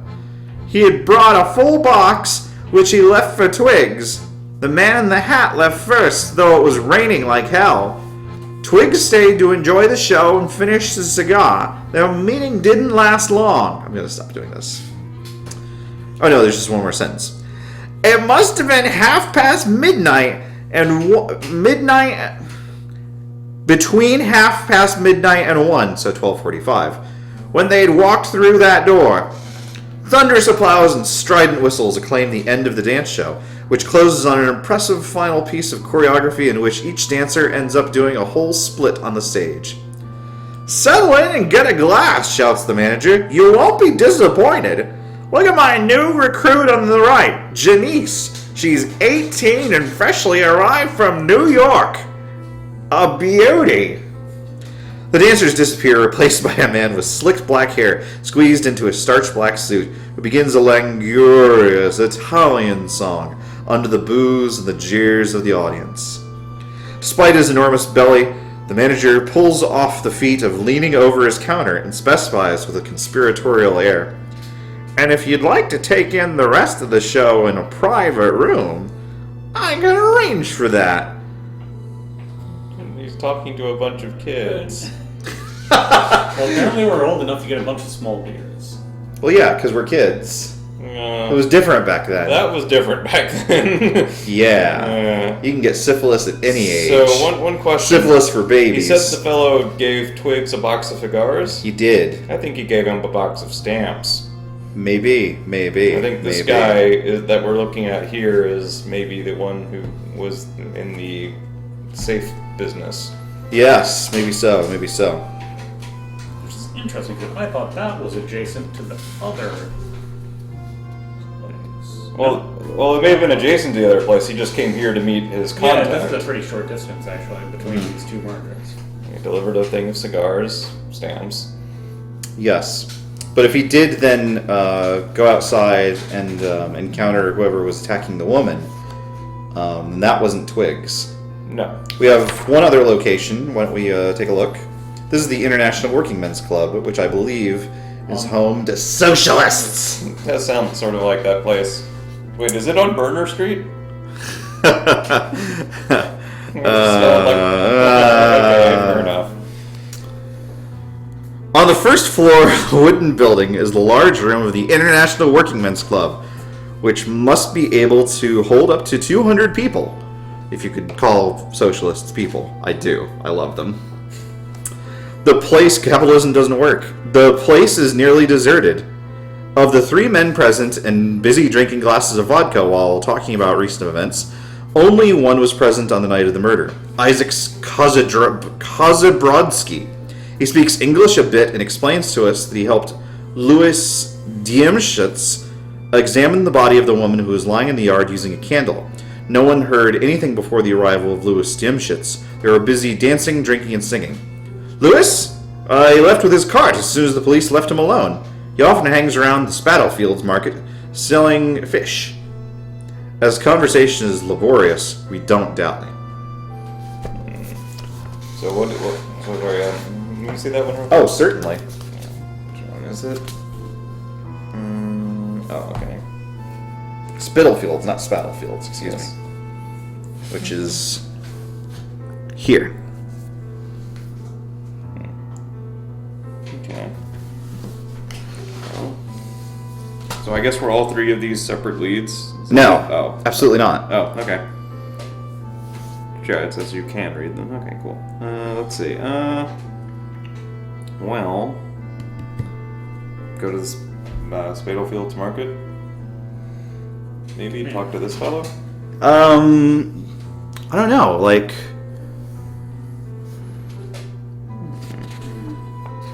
I feel like we've got a pretty good description of someone that we think might be connected to the murders. This guy with the black hat and the chestnut mustache. We just need to figure out who that might be.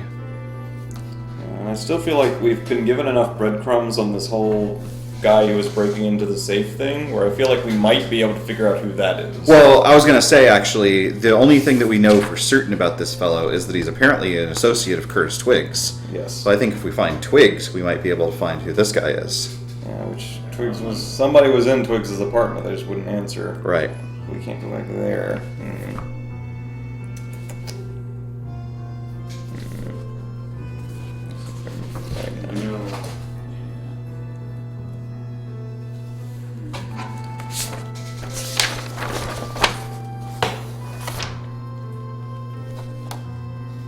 We still haven't even talked to people about the baseline autopsy stuff yet. We haven't, no, but I'm not positive. Yeah. I mean, I don't feel like- certainly something could come of that. It might be some bonus, some specific question material like how they died, because that seems to come up a lot, but it's not going to tell us a whole lot more about who was there necessarily. That's It's so. interesting because I'm still not sure exactly how state of the body is fitting the MO. I know it was one of them probably does, but Certainly hitting out the morgue wouldn't be a bad idea. No, definitely not.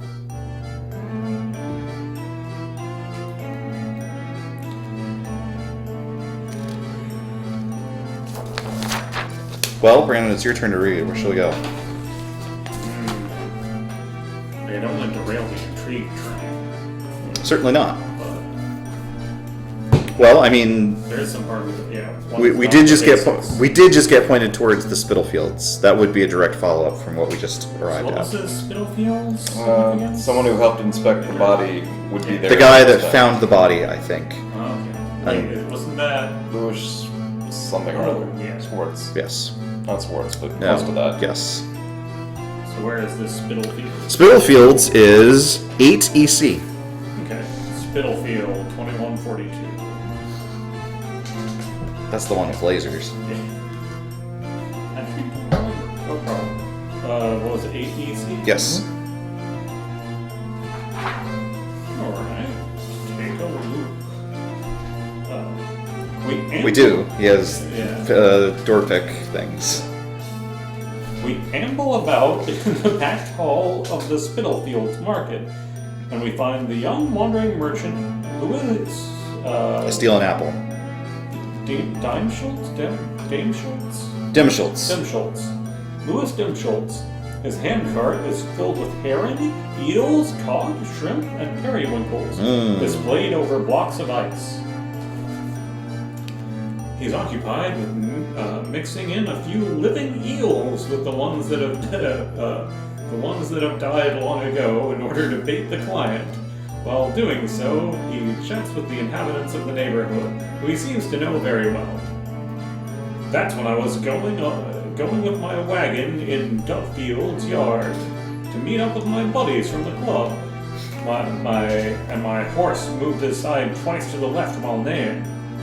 At first, I thought it was to avoid a pile of clothes. I prodded the pile. Well, it was in a way. I prodded the pile with my whip and tried to get some light with a match, but it goes out right away, snuffed by the wind. I still had time to see that it was a woman, even though I even thought it was my old lady who was drunk as a skunk until I found her at the club. So I went to get the club's guys and a candle, and then we saw that she was lying there, that she was dead, lying there on her side, her mouth open and her throat cut. It was starting to cause an uproar, and there were rumors spouting from all sides.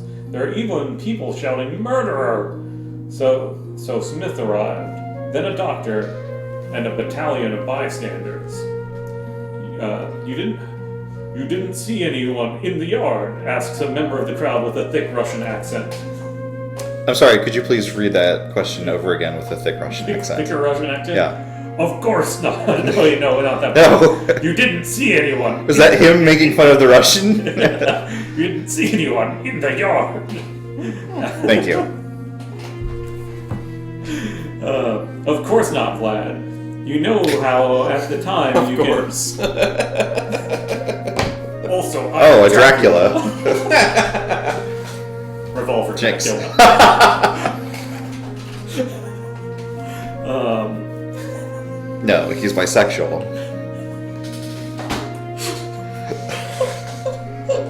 Goodbye, Stream. Goodbye. You know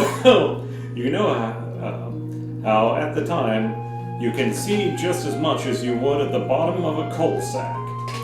The killer was there and probably got away when you left to get the killer was there and probably got away when you left to get the candle. A withered fruits and vegetables merchant with a yellow complexion inserts himself into the conversation. I heard that a man was seen running towards Commercial Road, and that he had a doctor's bag.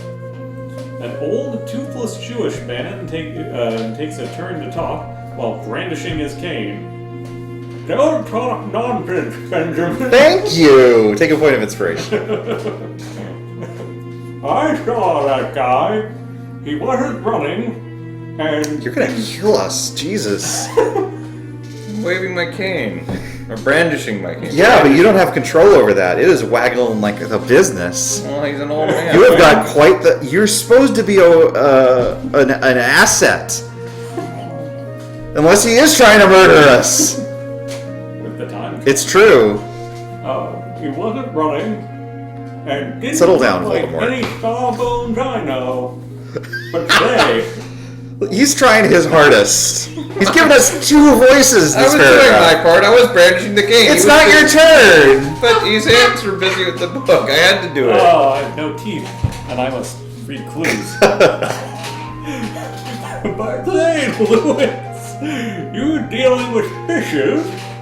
Now? You done carrying wings? No, no, Abraham, but it's not the season. I can't stand the smell of fish, laments Lewis Dame Schultz. Dame Schultz. .com. I'm helping my wife's uncle who's sick. As soon as he's out of the hospital, I'll hand his stuff back to him. If he comes out standing, as death's out for him, the old man, he's coughing up his lungs. We move away before anyone notices our presence. Interesting things, I guess. Fish. Fish. Fish. Eels. Eel. Eels for days. Okay. Okay. So he wasn't running and he went towards Commercial Road. And it didn't look like a doctor. Assuming they're both talking about the same person. Yeah. True. True. Wait, what do you mean he didn't look like a doctor? What was that part? I thought he was carrying a doctor's bag. He wasn't running and he didn't look like any sawbones I'd know. Oh, I see. So maybe he didn't look like a local doctor. Maybe it's hard to tell from that. Maybe it's an insane person that dresses like a cleric. The doctor's bag. Doctor wasn't running, so... Almost sounds like, yeah, I kind of agree with you. They saw two different guys, which would make sense. There were two guys there. So one ran towards Commercial Road and the other... interesting. Which one looked like the doctor? I had the doctor's. Let me see that one. Oh, sorry. It's alright. Thank you.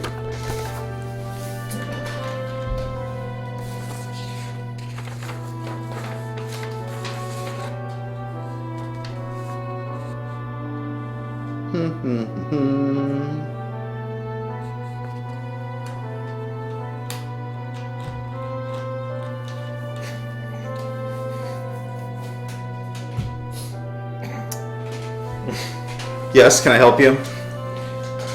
Rimmel and Son.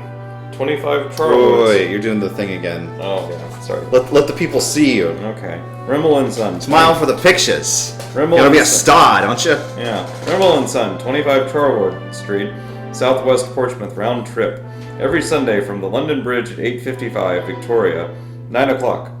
Transfers for Clapham Junction, Mitcham Junction, Sutton, Ipswich, Leatherhead, and Dorking. Return on the same day. Price per Portsmouth, 4 shilling. This is a very serious mystery, Herbapilland. Well, there's a place called Dorking. Of course there is. There's all kinds of places in jolly old Britain. But how many are called Dorking? That's a very good question. Let's find out. I know that Sutton is next to Morden because when I was making internet role-playing nonsense, I had a guy who was like kind of riffing on the boss from Metal Slug, who's named Morden. So I'm like, where does that name come from? Uh-huh. Oh, it's like a borough of London. I'll name him after an adjacent borough of London. Oh, brilliant. No one's going to understand that reference, but That's exactly the sort of thing that I appreciate that you always do, though. Dorking is a market town in Surrey, England. It may also refer to the former parliamentary consistency centered on the town of Dorking, Surrey. Dorking Railway Station, Dorking, Ontario, a community. Some rugby clubs. Dorking Chicken, which is a breed of chicken. Let's find out more about that. It looks like a chicken. That's definitely a chicken. It's apparently one of the oldest English breeds of chicken. The picture caption identifies it as a silver gray Dorking cock. So there's something for you. That's what you're after, right? Anyway, we have got a very serious pair of double murders. That's 4 murders. So why don't we take a step back? yes. Let's think about like what we actually think happened. And what we know so far. What we know so far. So So we were over here, and a murder here, and I do believe we have a murder here. yes, indeed. So Just going off the one piece of data that I can remember off the top of my head, at about 12:45 p.m. Oh, that was why I wanted to go talk to autopsy them at some point. Yeah. So we can actually figure out when they died. Because I don't know if we actually have time of death yet. No, we don't. I think. No, not. We've been given a whole lot of information about the timing of events, but we kind of don't. But Yeah, that's exactly what I want to try and figure out A lot of here. variables we don't know what we're solving for yet. Okay, so the tavern man, the manager, must have been between half past midnight and 1 when they walked in through the door. So that's Twigs and X. Hatman, bad Hatman, arrive. V for victory. Arrive at Cabaret. Then we want to we follow that up with the information from the Hungarian man. Where was he? Zoltan. Where is Zoltan? He was at 22E. 22E. Zoltan was seriously wounded. Seriously. in the battle. Yeah. Yeah, I've got a cup right here. Would you grab me some more water? Nice. No, I'm good, thanks. Cups of water. Bump, bump, bump, bump, bump. Saturday night, much rain.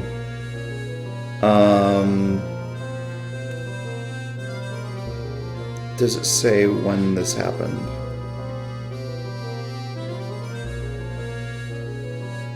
Okay. There's no time, but it happened after. Oh wait, we have a little bit more timing here. Man in the Hat left first, though it was raining like hell. Twig stayed to enjoy the show and finish his cigar.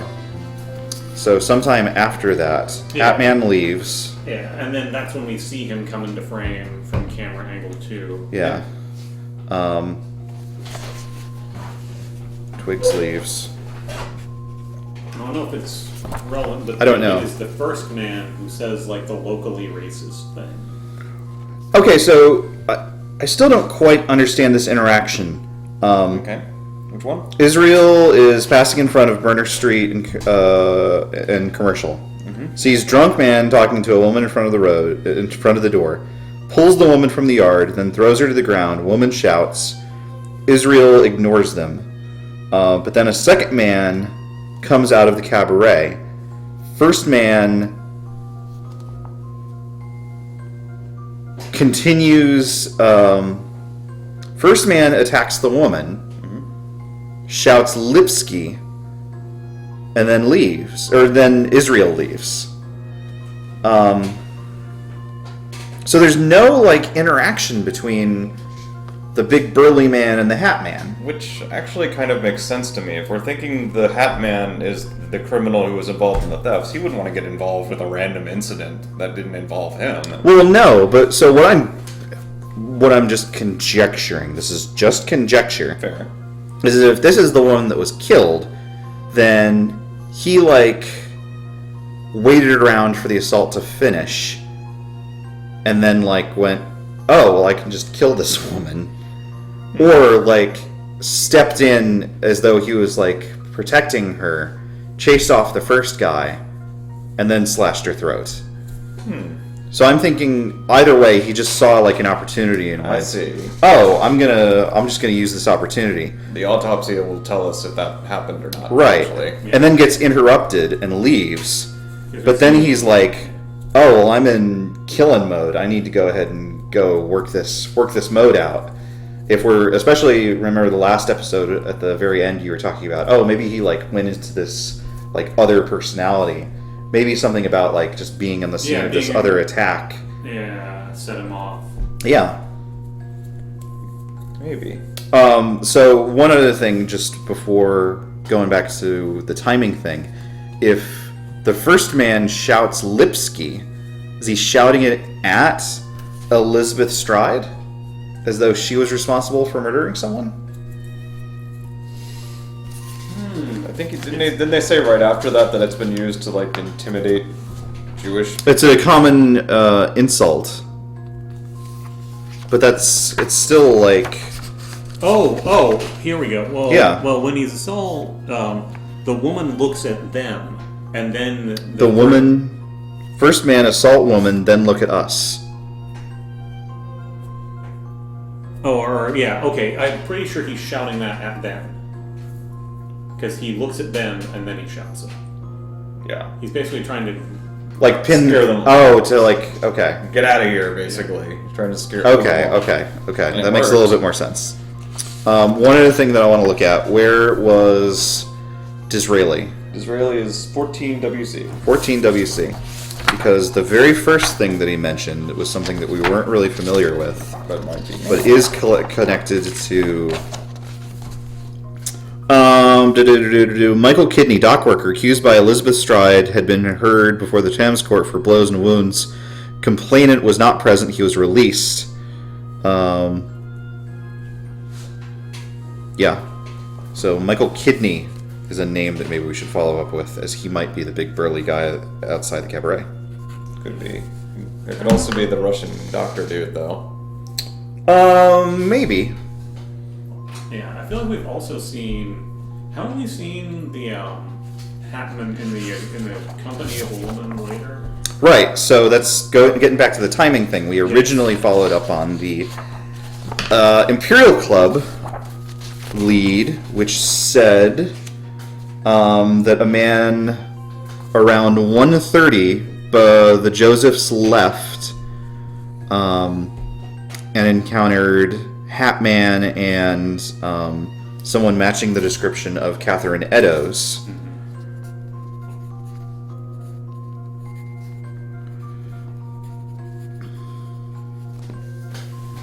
Weird thing is, what is Hatman doing mixed up in the Twigs. Yeah, twigs and the stamps. I'm not sure. Yeah.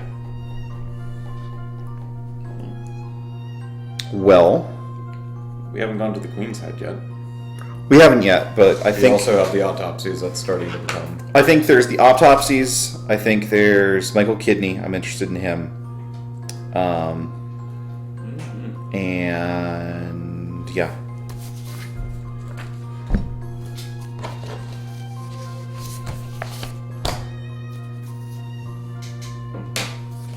So, for our local autopsy needs, the coroner for this case is Wynn Baxter at 10E. Right. Okay. Let's try it out. Okay. Well, wait. Typically, the most reliable information This comes from our. comes from Jasper Meeks. Yeah. That's true. I think we should just go straight to Just go the straight to chase. The one reason I would disagree maybe is because that really long article I've been avoiding reading mentions that he's been busy on the case that is about. Should I just go ahead and read this thing? Sure. Okay. Yeah, let's get into it. Yeah. Well, wait. Did you say it's a West End kind of thing? It says the West End shocked. Okay, here's the thing. The other half of this expansion is called West End Adventures. I bet that's a preamble to another adventure that is going to happen later. It could be.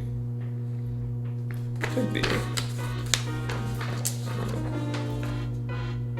I feel like we've talked it up so much I almost have to read it. Well, sure. Go ahead. Yeah. Alright, we can decide if we want to go to Meeks afterwards. Go for it.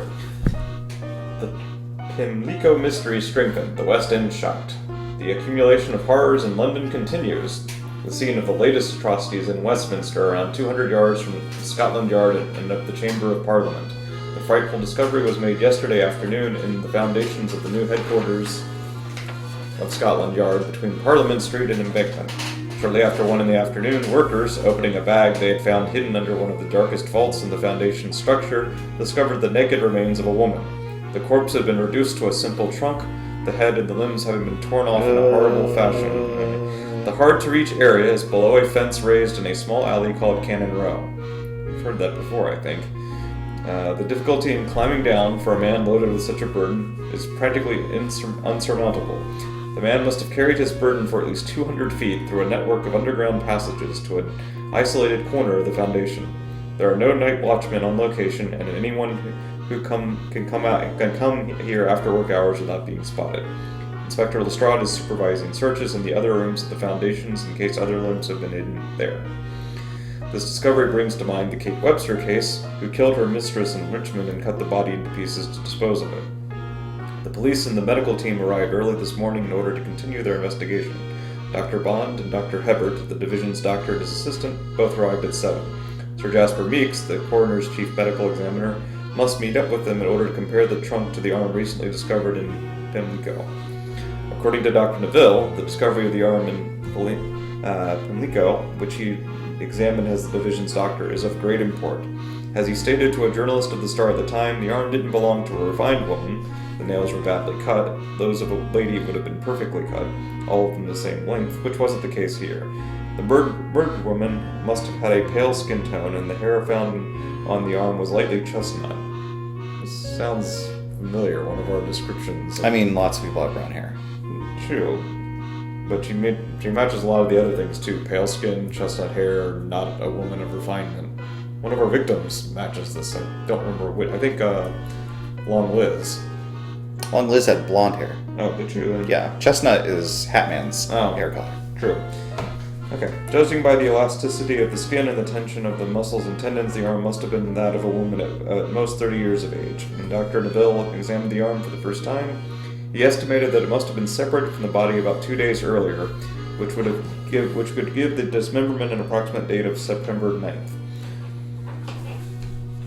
I mean, that's quite a time ago. It is, but one of our other papers was September 10th. Yes. I don't know if it's necessarily relevant. I don't think that that's relevant to what we're going on. The MO, the location doesn't seem to match up. Yeah. I think, however, that it is meant to tie up sources that we would ordinarily lean upon. Yeah. So maybe Wynne Baxter is indeed the place that we should go in order to find out some more information about the state of the body. And it's usually Dr. Neville who gets it wrong. I think Jasper Meeks usually criticizes Neville. Yes, he gets it partly right, but doesn't come to the right conclusions. Right. So maybe we should just take what he says lightly. Well, Neville's different than Wynne anyway. Oh, excuse me. Yeah. So Wynne then? Sure. Okay. 10. If he's there and he's not breakfasting, or second breakfasting, or 11-zing. Is he a hobbit? I mean, you know that those are based on British things, right? Okay. Penny. The answer is yes, all British people are hobbits. I've been keeping it secret from you for years. Wait, you're not British. No, but I've reserved certain pieces of information until you're ready for them. Well, yeah, that's why you have that Dark Sun book. It's true. Anyway, we find coroner Wynne Baxter in the middle of a conversation with a rotund man whose round face would look childlike if it weren't bearing a short mustache and a gray beard. Oh, it's that little child. The coroner introduces him as Dr. Frederick Gordon Brown before excusing himself and leaving. I have work to do at the neighborhood morgue. You can find me there. Dr. Brown, now it's at the end, thank goodness. I would have thrown things if they had the guy there and then let him leave before we got to talk to him. But we're talking to someone else instead, apparently. I don't want to talk to Dr. Frederick Gordon Brown. Kirby from Dreamland. He's just gonna eat all the evidence and then turn into bad things. His entry is at least half a page. Fine. Tell us your vor. Okay.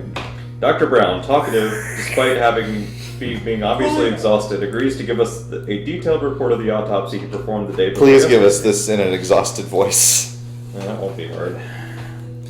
Performed the autopsy of Catherine Eddowes and came back today at the coroner's request to talk about a few delicate points.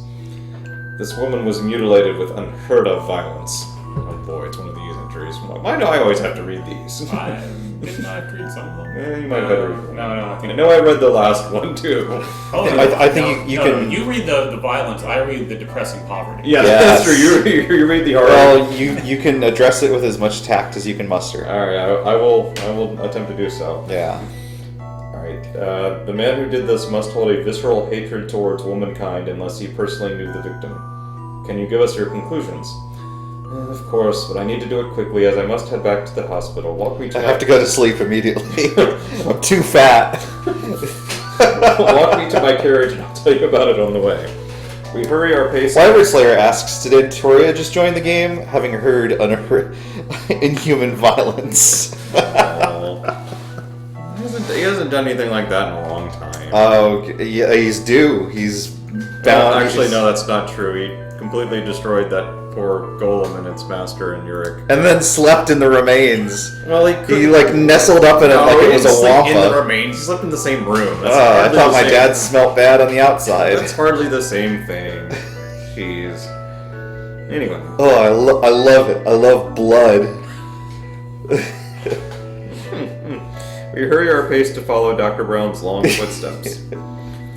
I arrived at 2:03, and I estimate... Does he just fall over and roll towards the door? That's not nice. It's not, no, but it's the truth. That's how Kirby moves. Unless you believe those pictures with the human feet. Oh my god. Those are bad. Do you know what I'm talking about? Have you seen those? Okay, good. Twitter. Anyway, I arrived You at should get on Twitter. It's great, aside from Kirby with human feet. I arrived at 2:03, and I estimate the time of death to have occurred about half hour earlier, as the body was still lukewarm. You say 203? Yep. Okay. He arrived at 2:03, and he estimates the time of death occurred about a half hour earlier, as the body was still lukewarm. The throat was deeply cut to the bone of the spine, with the length of about 7 inches. The intestines were removed and placed on the victim's right shoulder. A piece of about 2 feet long was cut and found between the body and the victim's left arm, if my memory is right. The lobe and the pavilion of the right ear were cut obliquely. The face especially suffered. An incision through the eyelid cut the left eye, another similar and parallel one the right eye. The nose is cut through, going as far as to separate the right cheek in two. There are also many cuts on the lips which are deep enough to nick the gums. The tip of the nose has been cut off.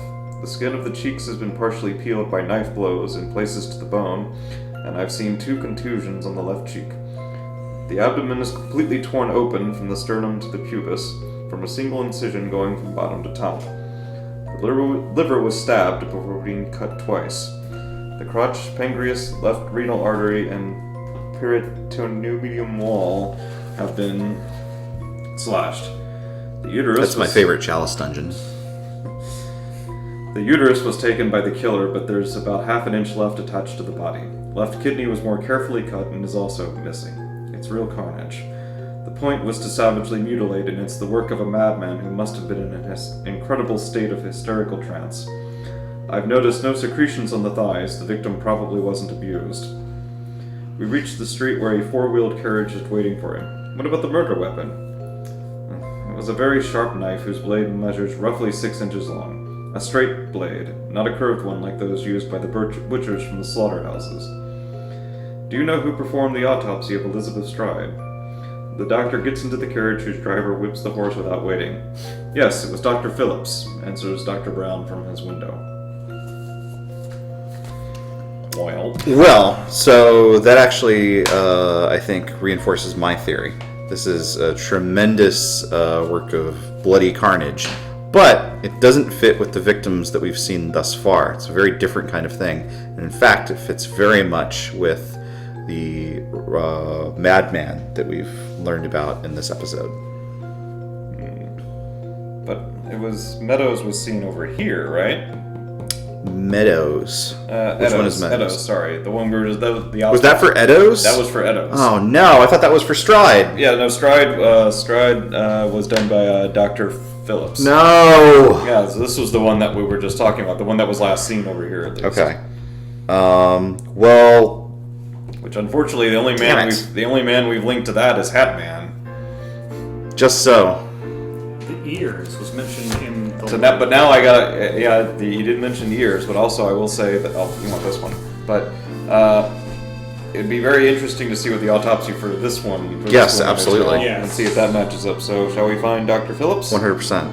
Alright. Well, that's definitely someone else's turn to read out. Like, good page full of Blood. not great stuff. Dr. George Phillips, 2 EC. Get ready, it's gonna probably be about the same. I just turn to it and just blood just like pours off of the page. Wait, are we playing Eldritch Horror now? Oh, every day. Wiggins has to use his full talents of persuasion in order to convince Dr. Phillips to reveal the essential points of his autopsy report to us. The throat was cut by a clean incision, which extends over 6 inches long, which starts at 2 inches under the angle of the jaw. The incision deviates slightly downwards. The artery and other vessels have been severed. Cut of the tissues on the right side is more superficial. The blood vessels found there weren't damaged. The stomach contained partially digested food. I asked if the victim had eaten grapes. The answer is no. The cause of death is due to the cutting of the left carotid artery and the loss of blood that ensued. Incision was made from left to right by a knife that was rather wide and short, not very sharp and rather dull. I know that a bloody knife was found on the night of the murder in Whitechapel Road. I'd have to study it. We note that there's a great dissimilarity between this case and that of Chapman's. Is that who we just spoke with? No, Chapman was an earlier case. Okay, yes, Yeah. Annie Chapman. The incision here is much more classic, and it is the cause of death. No mutilation of the abdomen, Wiggins asks, surprised. No, young man, I would have mentioned it. There is, however, a point which remains quite mysterious. The The victim was lying on the ground, face turned to the wall, her left arm extended with a small pack of mints in her left hand, while her right hand was folded over her abdomen. The back of her right hand was stained with blood. It's the last point that I find the strangest. I can't explain how the back of the victim's right hand could have gotten covered in blood. Considering the small pack found in her left hand, I tend to think that the attack was sudden and the wound was inflicted in 1 or 2 seconds, which to my mind is incompatible with the fact the victim could have put her hand to her throat after the attack. They're gonna ask a question about that. So, I think this one is our chap. yeah. Sure. Hatman is the only guy we've seen at both. I'm actually starting to kind of go back. I don't remember if it's your theory or not, but kind of going back to what you were saying about, what someone was saying about this guy saw one happening, kind of got hyper over it, Yeah. had to go do his own, and then the other guy who was here did this one.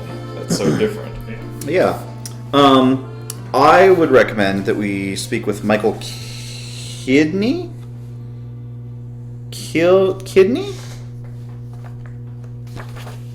Who had been accused of attacking, Kidney, Miss Stride previously, to see if he is indeed involved in the assault, in the hopes that he can give us a little bit more information about Hatman. Only other thing I would suggest is it was said at one point that Elizabeth is a known liar, which makes it maybe seem possible she could have a lot of people really angry with her over time. Well, just so, if she maybe accused him of trying to attack her, and then didn't show up because it was a lie, Yeah. then he went ahead and attacked her because Holy crap, you accused him. Absolutely. Yeah, alright. I think that So tracks. Where and who are we visiting? 144E is where we're going. This is one Michael Kidney, like the bean. 144. Gross. Ah, I'm sorry. Like beans though. No, a song about beans. Would you like to hear it? No. I'm a Wait, did you say yes? No. I'm a lentil, No. soy, and pinto, navy, northern, and garbanzo, kidney, frijoles negros. I love Hello. beans. Hello. That's the end of the song. Hello. 144E. Okay. Michael Kidney receives us in the antiquated room with whitewashed walls that he uses as an apartment. He's a man in his 40s who wears a badly cut long mustache squeezed into a moth-eaten suit that's too small for him. Sitting on his bed, under which is a mat to be used as a second bed, he listens to Wiggins, who is asking him about the reasons for Elizabeth Stride's departure for another shelter. You know, Lizzie, she needed to have her freedom from time to time to satisfy her taste for drink, but she always came back. But not this time. I had to leave for the first 3 weeks of September to go on a Manchester worksite, and when I came back, she told me that it was over, answers Michael Kidney. What can you tell us about her, asks Wiggins. She was Swedish in origin. She had been...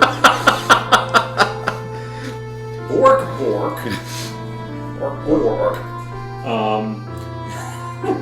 She had been married.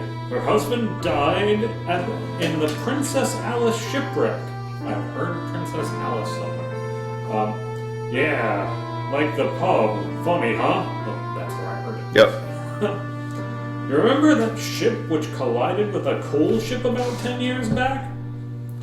There were also children who all died in the tragedy.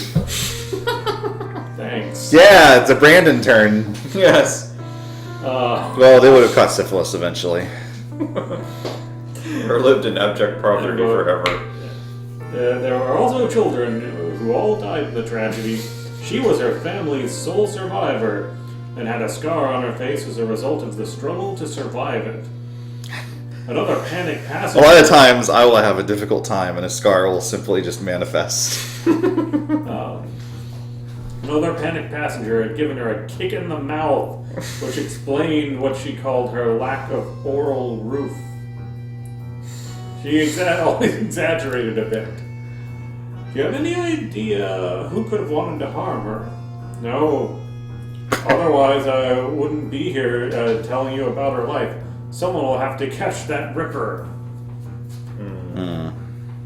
Frowning. He wasn't much help. He wasn't. We could instead follow up with a visit to John Kelly. Or the Queen's Head. Or the Queen's Head. I think the Queen's Head would be a much better destination. Tell me what yours it is. It's at 55E. 55E. Trying to find where it is in the map just for... Okay, so not really close to either of them. Not quite. I mean, great measure. I mean, it's in Whitechapel. Yeah. If that helps. 55E. Okay. Okay. It's right next to the Itchy Park Cemetery. Itchy Park. That we find the Queen's Head. The pub has become, with time, a highly animated cabaret, and the contrast with the small Battlefields garden which is next to it, deep in the shadow of Christ Church, is striking. A large woman with unkempt hair, wearing a gaudy ball gown, comes out of the cabaret. She has the marbled skin of inveterate gin drinkers. She notices us and calls to us, all the while adjusting her skirts and her abundant red hair. So, boys, taking the dog out for a walk. It's not the snorers in the park that fascinate you that much, is it? Since we're not allowed to sleep on the pavement, it's always like that here. The woman stops for a moment and gauges us while sniffing loudly before adding, "Most don't even have a turnip to chew on. There's not more than them who dare be like that outside all night since the rippers begun to pull out the tripes of the sisters out to dry. The worst thing is that the bastards attracted to the area voyeurs who are taking part in touristic slumming, which isn't all bad in my eyes," she concludes while giving Wiggins an understood look, as if to make him understand that she knows we aren't from the area. Did she just literally just walk out of the building and start expositing at us? Pretty much, yeah. Yes. Hey boys, here's some backstory. Want to know more? Have they ever cussed in this before? Yes. Okay. Oh shit, I need to wipe my candles, she adds. Oh shit! Sniffing My again, candles! embarrassed by her leaky red nose. Wiggins hands her a handkerchief. "Thanks, cute stuff," she sighs as she loudly blows her nose. "Wouldn't you also buy me a pint of tea? But not at the Queen's Head. There's my great snoop of a mother there today, and I'm sick of dealing with her." Why not? Ooh. Why not, answers Wiggins evasive. "Did you know Elizabeth Stride?" "For sure I knew Long Liz, pretty boy," she retorts while contemplating Wiggins with a I wistful killed face. her! No, I'm getting to the point rapidly, or I'd be willing to go back to the violent and bloody one. No, you're good, you're good. Here we go. She was a good girl and discreet, unless she'd had a few drinks. And then she was night and day. She made such a racket to make your ears bleed. And vulgar, like a carriage driver at that, Long Liz. To the point where the last John she had swept up was so embarrassed he had to get her to leave. She had a friend? A friend? Our drunk friend lets out a deep laugh. That's a good one. A scoundrel, you mean? She'd just dropped Michael Kidney. The bastard spent his time having her back bent. She had a cherub for the night once in a while. A guy from the upper crust, from the West End, I suppose. Then she adds, while gratifying Wiggins with an elbow in the ribs along with an obvious wink, "A bit like we could be, you and I, tonight, huh?" Could you describe to us that client you saw her with? Did you know him? Stutters Wiggins as he blushes. "No, but I know a guy who saw her in good company on the night of the murder across from the Bricklayer's Arms." "Who's that?" asks Wiggins while pulling out his purse in an obvious way. "John Gardner, a guy who works at the sugar refinery. He lives on Plow Street at 82. Alright, enough talking about her. What would you say, cutie, about losing your friends for a bit so that you and I could go have a pint like lovebirds? I know another nice dive a few streets over where we could freshen our breath before going to my place so I could fix you all up good looking. You look all depressed. Actually, we didn't even introduce each other, my lovely little piglet. What's your name?"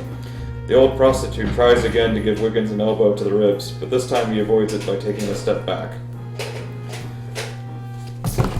The end of the entry. That's some good stuff. John Gardner definitely seems like someone we should talk to. Just so. And Wiggins is starting to get the dodge timing down. Yeah. You have plenty of practice. Hey, cool. John Gardner is at 82E. Yep. E. Okay. E. John Gardner a strapping young lad, barely out of his teens, gladly gives us testimony. Oh boy. Saturday night at around 11, I went to the Bricklayer's Arms with a colleague. As we came in, we saw a man and a woman who were waiting by the door. It was raining cats and dogs. They didn't seem keen on leaving. The man was holding the woman tightly in his arms. He was kissing her. It was very romantic. He didn't look like someone from this neighborhood, more like someone from the upper crust. He was too nicely dressed for that, even though he was trying to blend in with the crows and his black felt hat and drawing on his clay puff piece. I was so surprised that a man like that was hanging around with a girl so poorly dressed, other than the flower in her buttonhole. We jostled him as we walked by, but he ignored us. As they stayed there by the door, he wouldn't stop glancing in the direction of the bar, without looking anyone in the eyes. It seemed like it had something he was feeling guilty about. So I told him, "Hey, why don't you bring the lady inside and buy her a drink, like on a date?" He didn't answer me, because I'm a child. If I had been a man with nothing to hide, he would have told us to mind our own business, or he would have left. I'm so sure that he had a guilty conscience that I would have ratted him out if I could have found a policeman.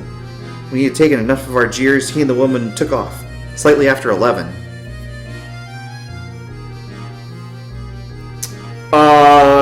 Excellent. The Bricklayer's Arms. Mm-hmm. Agreed. That sounded more like she was looking at him. Yeah. It did. And I guess he was looking because he had that meeting later. Maybe. But it got removed. I don't know. Maybe that's I don't know. why he hung around at first a little bit. Maybe. But what is the Bricklayer's Arms? That's not somewhere we've been yet. I don't think so. That's like a different establishment, No, it's isn't it? definitely not on the list of today's. Right. Weird chase. And again, I guess we don't know. Well, yeah. Hats. There's not a Bricklayer's Arms in the B's.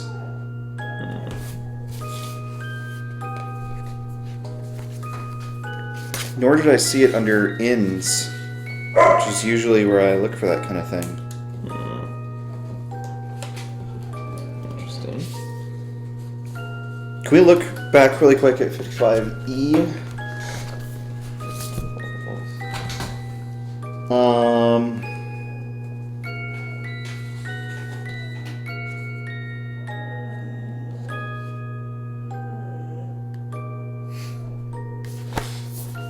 Yeah, I don't know.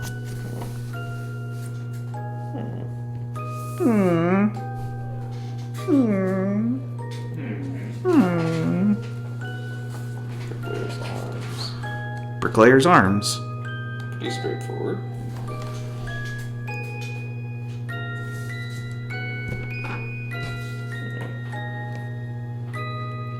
We need to triangulate the coordinates again. I mean, if it's an establishment that people can go to, well, then again, the Imperial Club isn't. Well, actually, that was in the directory. Oh.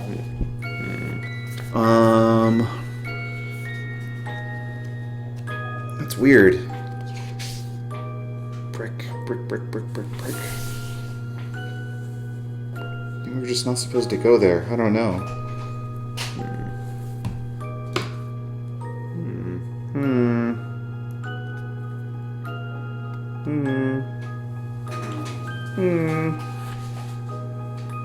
Doesn't make sense that they would name a place multiple times and not let us go. Yeah, that seems weird. Even if there's like nothing there. Yeah, you'd at least expect one of the haha you shouldn't have gone here's. Arms.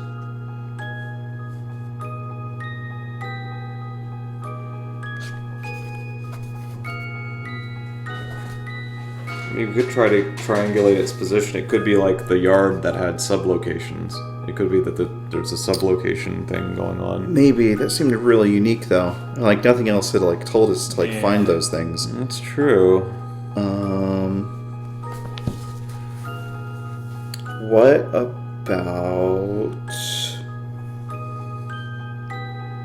No, I feel like I've scanned like every single one of these entries for where the Bricklayer's Arms could be. Real quick.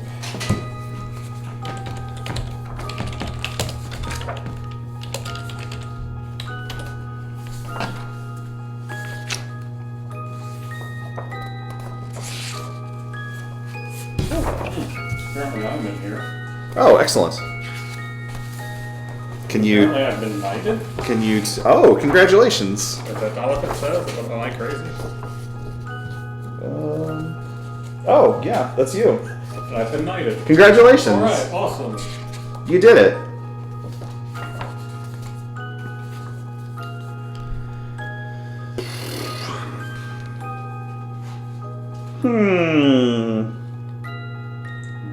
Polo, why haven't you been knighted yet? Answer me. Yeah. Well, there were those other witnesses Inspector Eberling found. There were how many places did we? This is like 14 or 15. Our next one will be number 14. Okay. 100 EC, huh? That'd be your revisiting.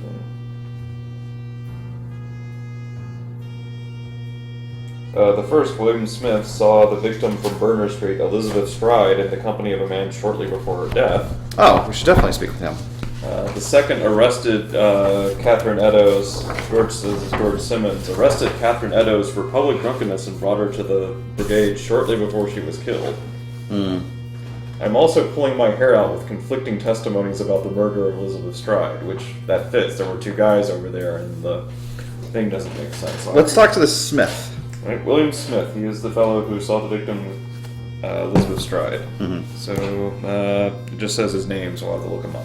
William Smith. Smith William at 45 EC. 45 EC.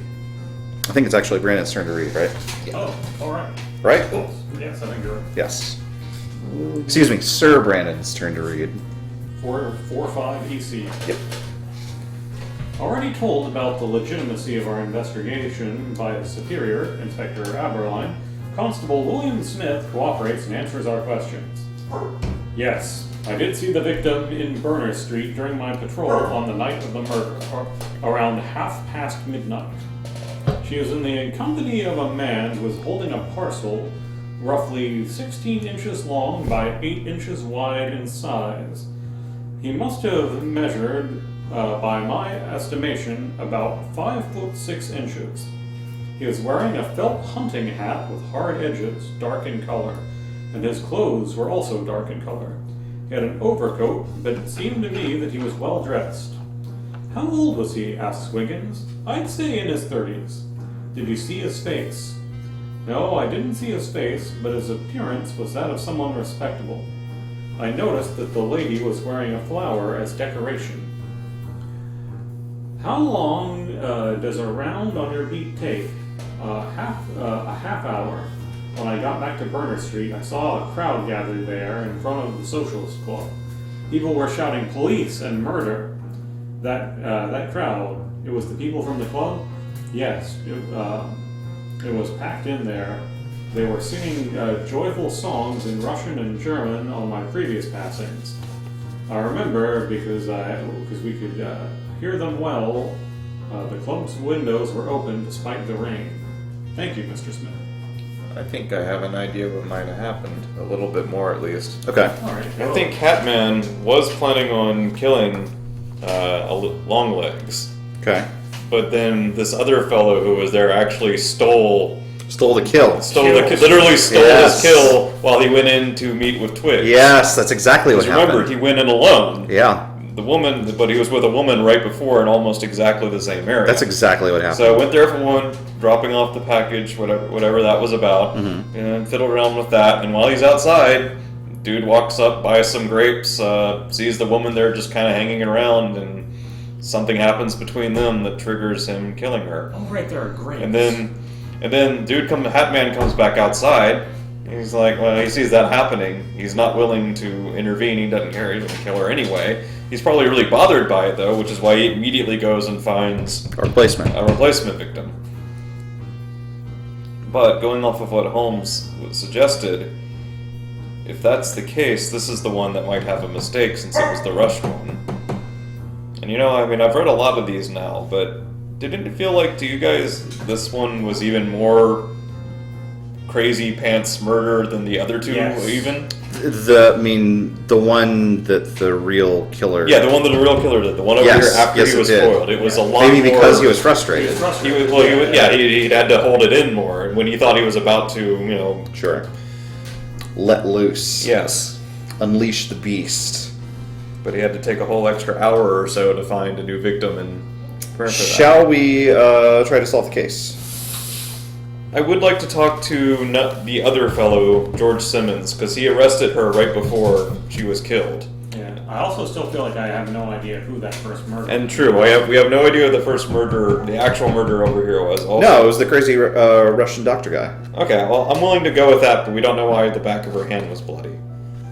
Ah. Yeah, there's so much about the condition of the body and all that that I don't feel like we've solved. Okay. And if it is the Russian guy, what is his? Well, I mean, I guess his motive is just. Leave it. That he's crazy. So George Simmons might give us more information about Edos. Okay. And then we can maybe try one more lead or two to try and figure out if we can find out the hand thing. Yeah. Or even just looking at it in more detail to try and determine it. Do we know what Simmons' first name is? George Simmons. 20E. 20E. Where you try and lay out physically how we think she was, because that's been important in the text. Oh yes. Georgie. So maybe there's just a logic puzzle more so than a thing we need to gather additional info on. 20E. Officer George Simmons, a red-headed young man with a square jaw, gladly gives us his testimony. It must have been about 8:30 Saturday night when I found her at Aldgate High Street, lying on the pavement, passed out. I tried to get her up and lean her against a shutter, but she couldn't stand on her own legs. She was completely drunk. So I called a colleague, and supporting her, each on a side, we brought her to the station near the brigade. She was I'm sorry, when was this, did it say? 8:30 Saturday night. Okay, thank you. She was unable to utter two coherent words. We couldn't determine where she lived or who she knew who would be likely to come get her. We couldn't even get her name. When I asked her, she told me nothing. That's how drunk she was. We put her up behind bars to give her time to sober up. You released her around what time? I don't know. I left to patrol again. It was George Hunt who was manning the office who released her. Well, I think we know where we have to go, pretty much, to get anything out of that. We'll have to break into the jail. Yes. George Hunt?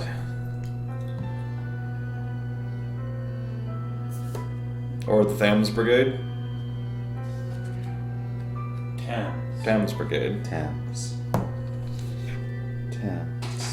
Or the station near the Thames. Probably the station, right? Which would be 100? 100 EC. No, we've been there. 100 E Thames Division 9. 9, okay. 9E. Okay. 90, we have not been there. Yes, I know. Oh, okay. Constable George Hunt lets us into his station house. I'm not a murderer! He's an overweight man in his 50s, proudly bearing a thick black handlebar mustache. Well, of course I remember that poor girl. It was Simmons and another colleague who brought her here, and the two of them were barely enough to keep her up. I took a while to figure out she was the one who got killed at Mitre Square, as she wasn't even able to give us her name on account of how drunk she was when my colleagues brought her in. Moreover, when she left, she gave a false name and address to the sergeant, Ann Kelly, Fashion Street. What time was it? Oh, it must have been around 9 when we put her behind bars. Officer Hunt points at a dark and cold cell in the corridor adjacent to his desk in which lies a drunk, about to wake up. At what time did you let her go? I kept an eye on her cell regular-like. She was singing softly to herself, then, around 1, she asked me to release her. I answered her that I'd release her when she'd be able to take care of herself. So she answered me that she was quite capable of doing so right now and wanted to know what time it was. I answered her, too late for you to go back to drinking, and then she answered me back that she'd get a heck of a beating when she got home. So I opened the cage, warning her that this should be a lesson to her and that she wasn't supposed to be drunk in public. I brought her here for the sergeant to question, then I pushed open the swinging doors and showed her the exit. Over here, lady, I told her, and ordered her to carefully close the outside door behind her. Do you know what she answered me? No, answers Wiggins, without even pretending to try and guess. Well, she told me. Good night, old chum, retorts the constable, sure of his punchline. We thank Officer Hunt for his amicable cooperation and head back to the exit. A raspy voice from the corridor leading to the cells is then heard. Hey, officer, I don't want to go out. I'd rather you keep me in, officer. I'm starving, officer. At least give me something to eat. If you kick me out like this, you'll be forcing me to do something bad. So she was definitely let out. Unfortunately, I don't know if we actually learned anything terribly useful from that exchange. No, I mean, I don't know. Well, then the only other option is to try and figure out something about why the back of her hand was bloody, which I think if we go back to Wynn's entry on 10E, he said he was going somewhere. We might be able to talk to him. Oh, the morgue. We should just go to the morgue and talk to him. Yeah, so that's 24? Yeah. We haven't been to.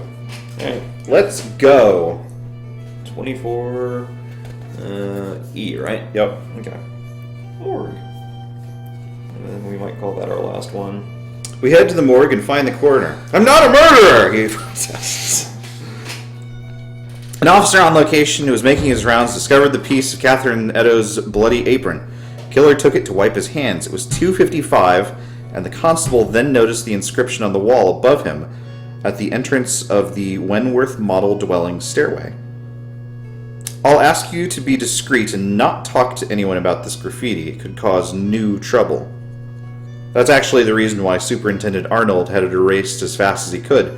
Unfortunately, it was erased before it could be photographed, which is sad, as we could have compared the writing with the letters signed to Jack the Ripper. Well, in any case, with those that we judge pertinent.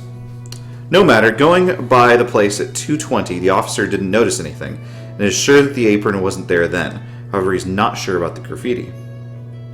Then, that would mean that the killer stayed in the neighborhood for some time after the murder of Catherine Eddowes, as her body was discovered sometime before then. Indeed, 40 minutes precisely. No doubt he had something to hide. Did the policeman go into the building? Did he go up the stairs? No, he reprimanded him for his lack of initiative. That officer defended himself by stating that at the time, he wasn't aware of the Mitre Square murder, but he would... I thought Catherine Eddowes was murdered I did too. Oh, the newspaper had something about it. Maybe we have something mixed up here. Is there a third murder that we're not hearing?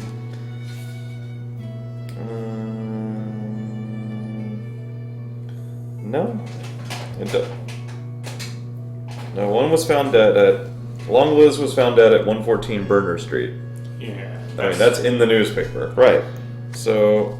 Oh, maybe it's just saying he wasn't aware that someone had been murdered yet? Does that make sense with the rest of the text? Maybe. Hang on. Yeah, he may have found the graffiti but not been aware of the murder, so like, oh, okay. No, he discovered the piece of the bloody apron. Oh. I guess, I mean, it's... Yeah. Wait. It was 2:55, and the constable then noticed the inscription on the wall above him. So yes, he discovered the apron and then the graffiti, but he didn't know there was a murder. That was what we're saying. That's why he didn't... But he should have at least thought that a wounded woman could be in that building and go up to check for sure. Yeah. He discovered the sole item that the Whitechapel killer had ever left behind him, and that killer could have been hidden in that stairwell when the piece of the apron was found. Lurking in the shadows, the killer may have been waiting patiently for the policeman to leave the area. The killer must have then attempted to return home after the murder. I wish I would have told us what the graffiti was. Yeah. Well, there's one more lead we might find worthwhile then. Murray, the Indeed. analyzes items and substances guy. Yeah. He is 22 Southwest. Oh boy. Who boy. I feel like with every clue, I feel like I know less sometimes. Yeah. One wasn't bad. It kind of confirms what Holmes suspected. He rushed this one and slipped up. I mean, we haven't found things where he wiped his hands off at the crime scenes before. Sorry, I was just distracted about it. What, Southwest? 22. Alright. There's a picture of a cat. Meow. Dr. H.R. Murray is deep in the reading of a scientific article which seems to captivate him. Ah, Higgins, gentlemen, your timing is perfect. Listen to this. My American colleagues, there's no doctor there. My American colleagues, Albert Abraham Michelson and Edward Morley, have performed an incredible experiment to measure the speed of light waves. That's fascinating, Professor. Wiggins cuts him off. But We'd like to know if you'd instead have things we could learn about the murders on the night of September 30th. What? Oh, yes. I have a handkerchief that I was brought which belonged to number 239 Elizabeth Stride. I analyzed it last night. Ah, there it is. H.R. Murray pulls out a small cloth bag from a shelf and removes a small handkerchief and a small packet of pills accompanied by a sheet of paper.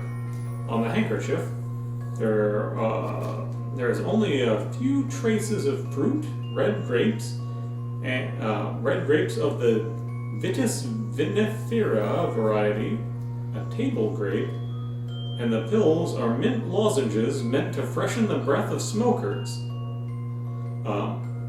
Oh yes, I was about to forget. She had a small bouquet of maidenhair fern with a red rose pinned to her chest. That's all in this case. As for number 241, I wasn't given much.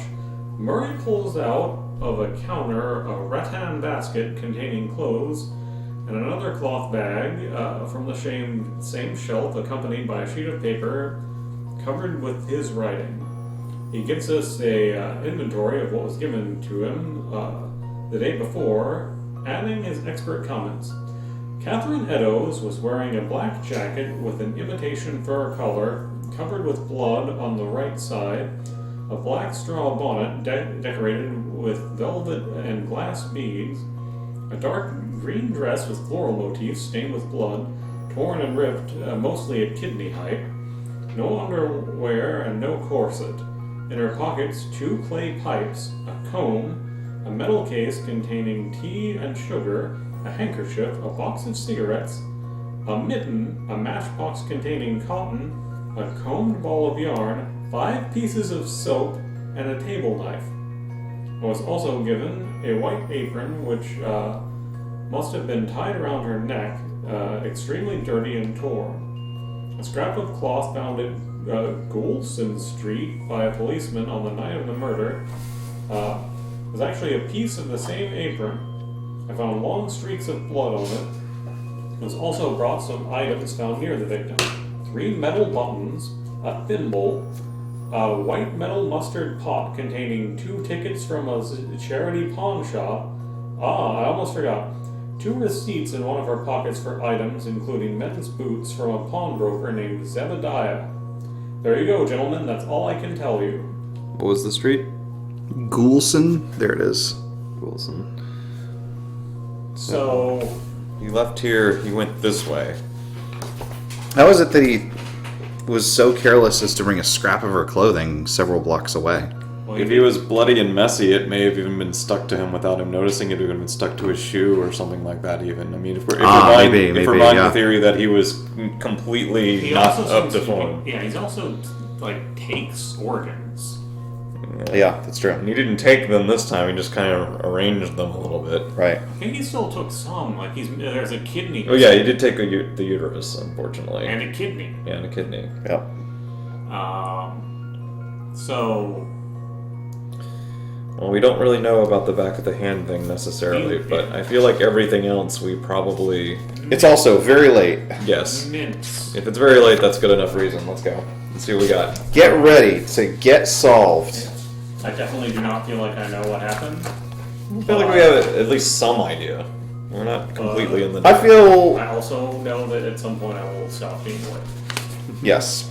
There are 2 series of questions. The first series has 4 questions in it. The first question of the first series of questions is this question. Who killed Elizabeth Stride? Michael Orstrad. Count Nabokov. Okay. I don't know that that's his real name, but we know who I'm talking about. Yeah. 2. Why? Because he's crazy. I feel like there's something going on with these mints and these grapes. But we don't know what it is yet. Maybe, but I'm not about to figure out what it is right now. Maybe you are. Why don't we skip it? I'll put crazy in quotation marks. We can come back to it. Yeah, crazy is kind of a problematic term. I apologize for using it. Yeah. Number 3, who is the man with the pipe? The Ripper? Bad Jack the Ripper. Yeah, Jack the Ripper. AKA Bad Hat Man. Okay. Number 4, what did Catherine Eddowes' murderer wear around his neck? Red scarf, right? Red scarf. Okay. You know, Yes. I wonder. Yes. So she'd eaten grapes, but the man bought grapes. And they were talking friendly originally, right? Maybe she said something to get him angry. Or maybe he expected to get more for his free grape gift than she was willing to give since she had already come there with someone and was waiting for him. Conjecture. It is. It is definitely, but it's better than what we have Excuse me.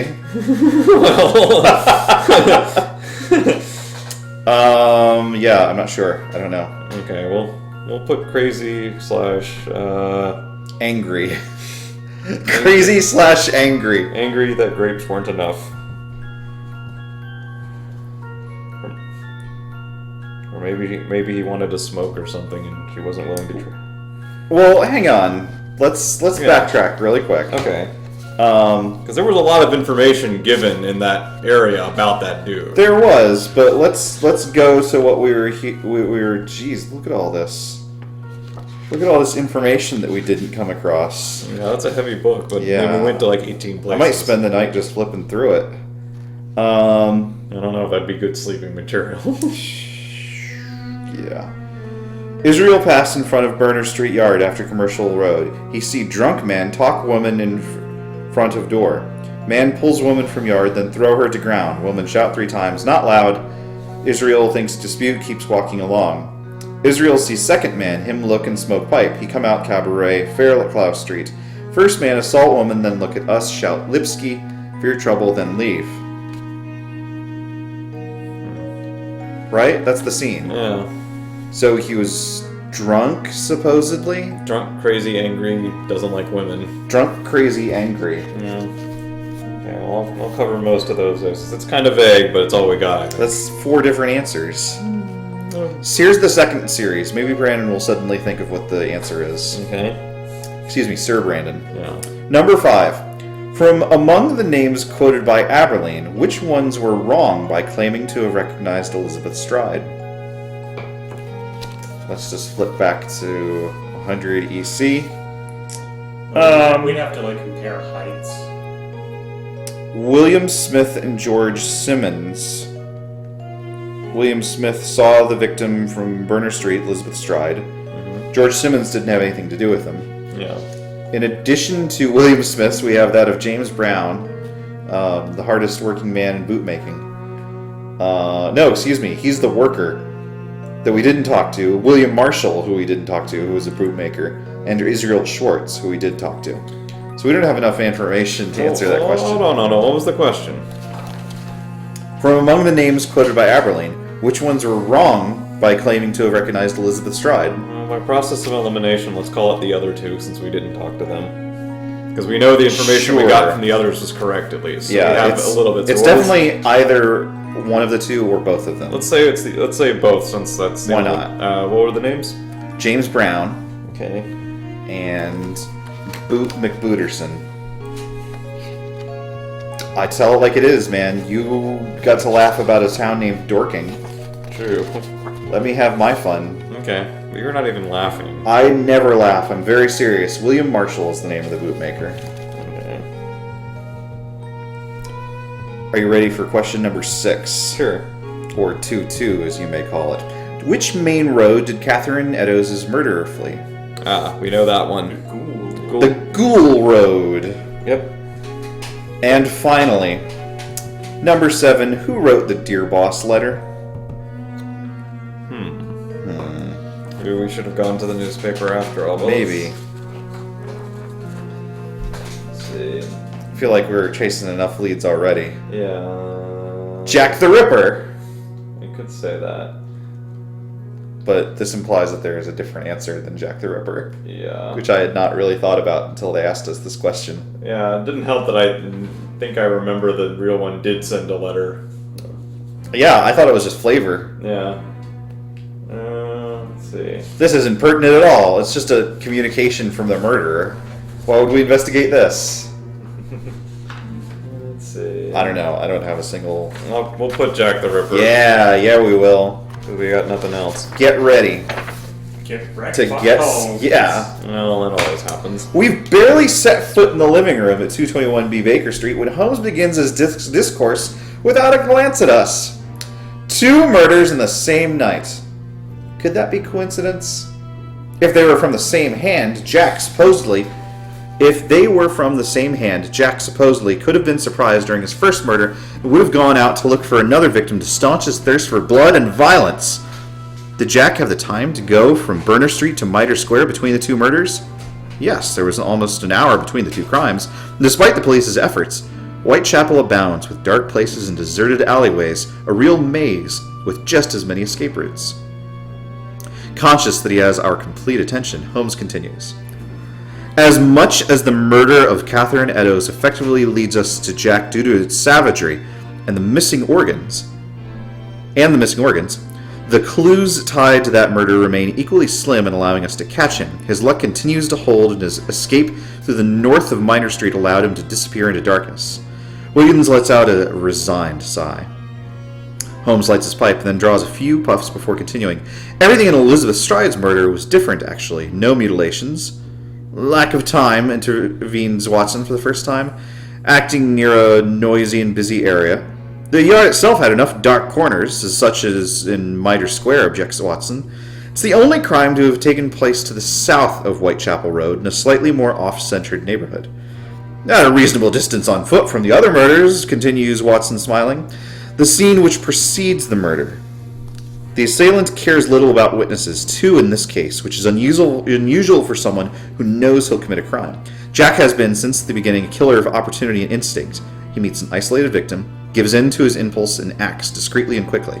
That's what makes him unpredictable and difficult to catch. To our great despair, laments Wiggins. Are we sure that the assailant is the murderer?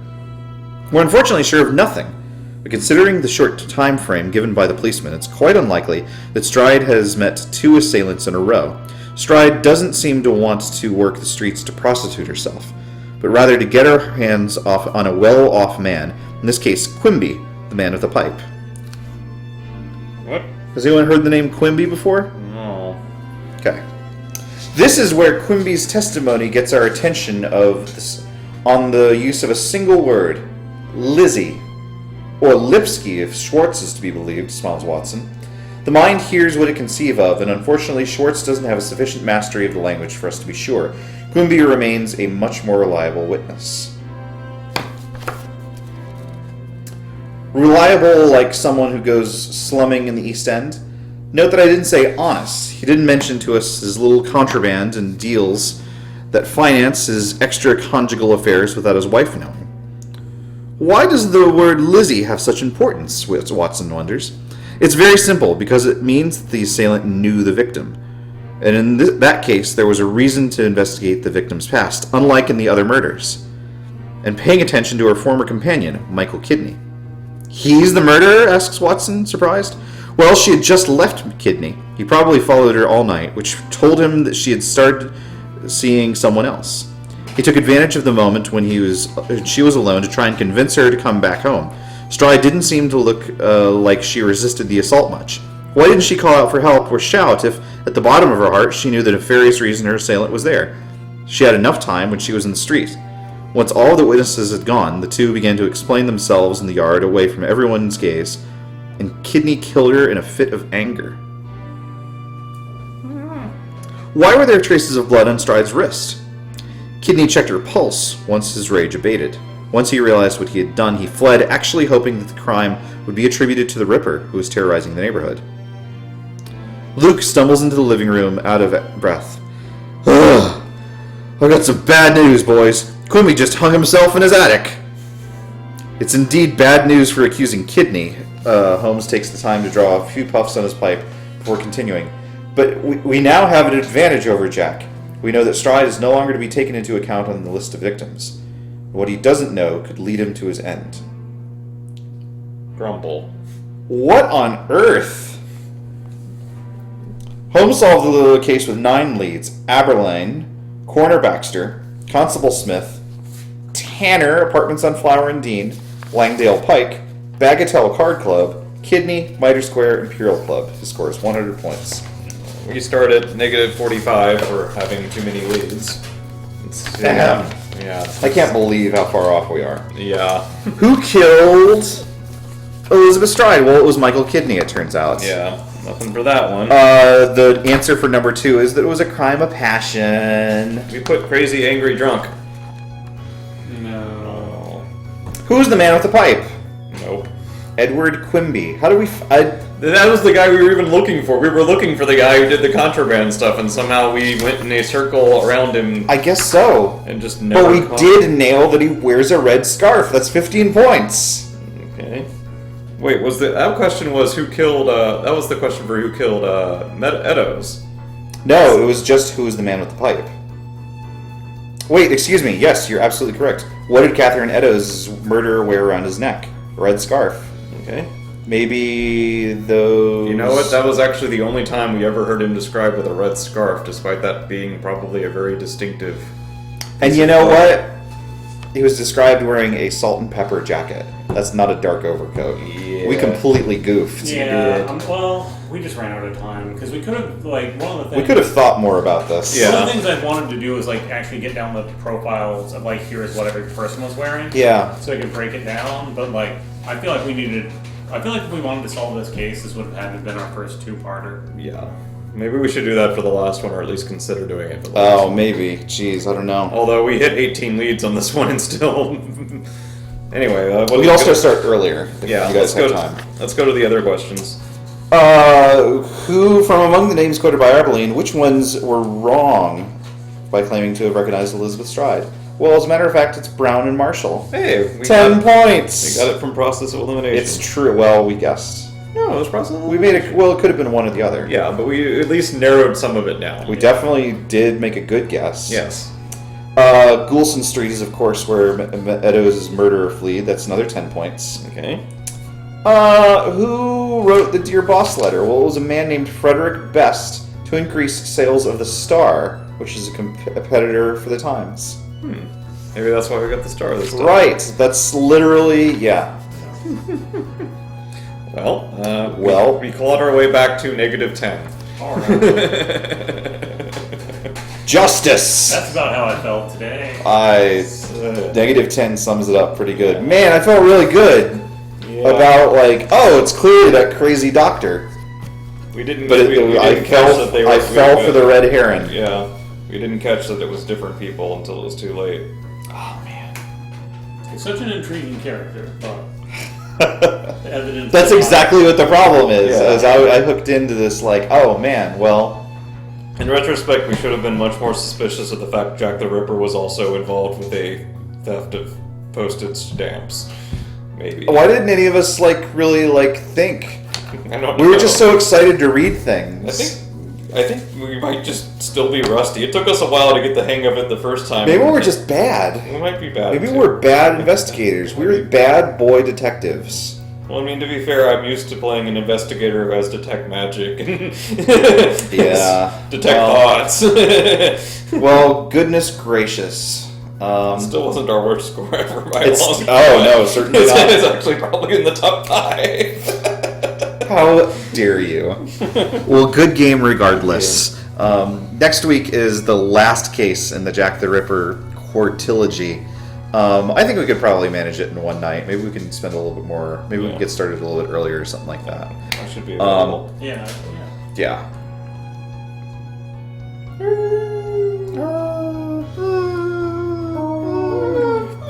That's how I feel. I'm going to go immediately to sleep. Thank you Okay. guys so much for playing. Thank you guys so much for hanging out. Thanks, everybody. If you're watching this on YouTube, then the thing to know is that because I'm now a Twitch affiliate, Twitch gets the video on demand archives for an exclusive 24-hour period as part of that agreement. Which means that YouTube uploads, instead of being the day after, are now going to be 2 days after the original broadcast. So that's just a thing for me to communicate to y'all. So now I've done that. Join us next week for the end of the Jack the Ripper Hortilogy, but not by any means the end of Consulting Detective, as we've got plenty more cases. Hopefully, some more like missing animal type ones. And join us on Tuesday for more Dungeons and Dragons. And depending on how my weekend goes, maybe some video games coming up this weekend. I've got a couple of things. Well, I don't know. If I start playing Persona 5, I can't stream that for multiple reasons. Yeah. But there's some other stuff. I'm not sure what we're going to play after Consulting Detective. There's a couple of goodies out there. Maybe pick up with a little bit more of the Eldritch Horror stuff that we haven't played with yet. But that's a problem to solve for another day. Mm-hmm. For now, I'm going to solve the mystery of why I'm not asleep yet. You guys solved a lot of mysteries. You should go to sleep. Yeah, that's I will understand that reference pretty soon. All right. Good night, everyone. Bye.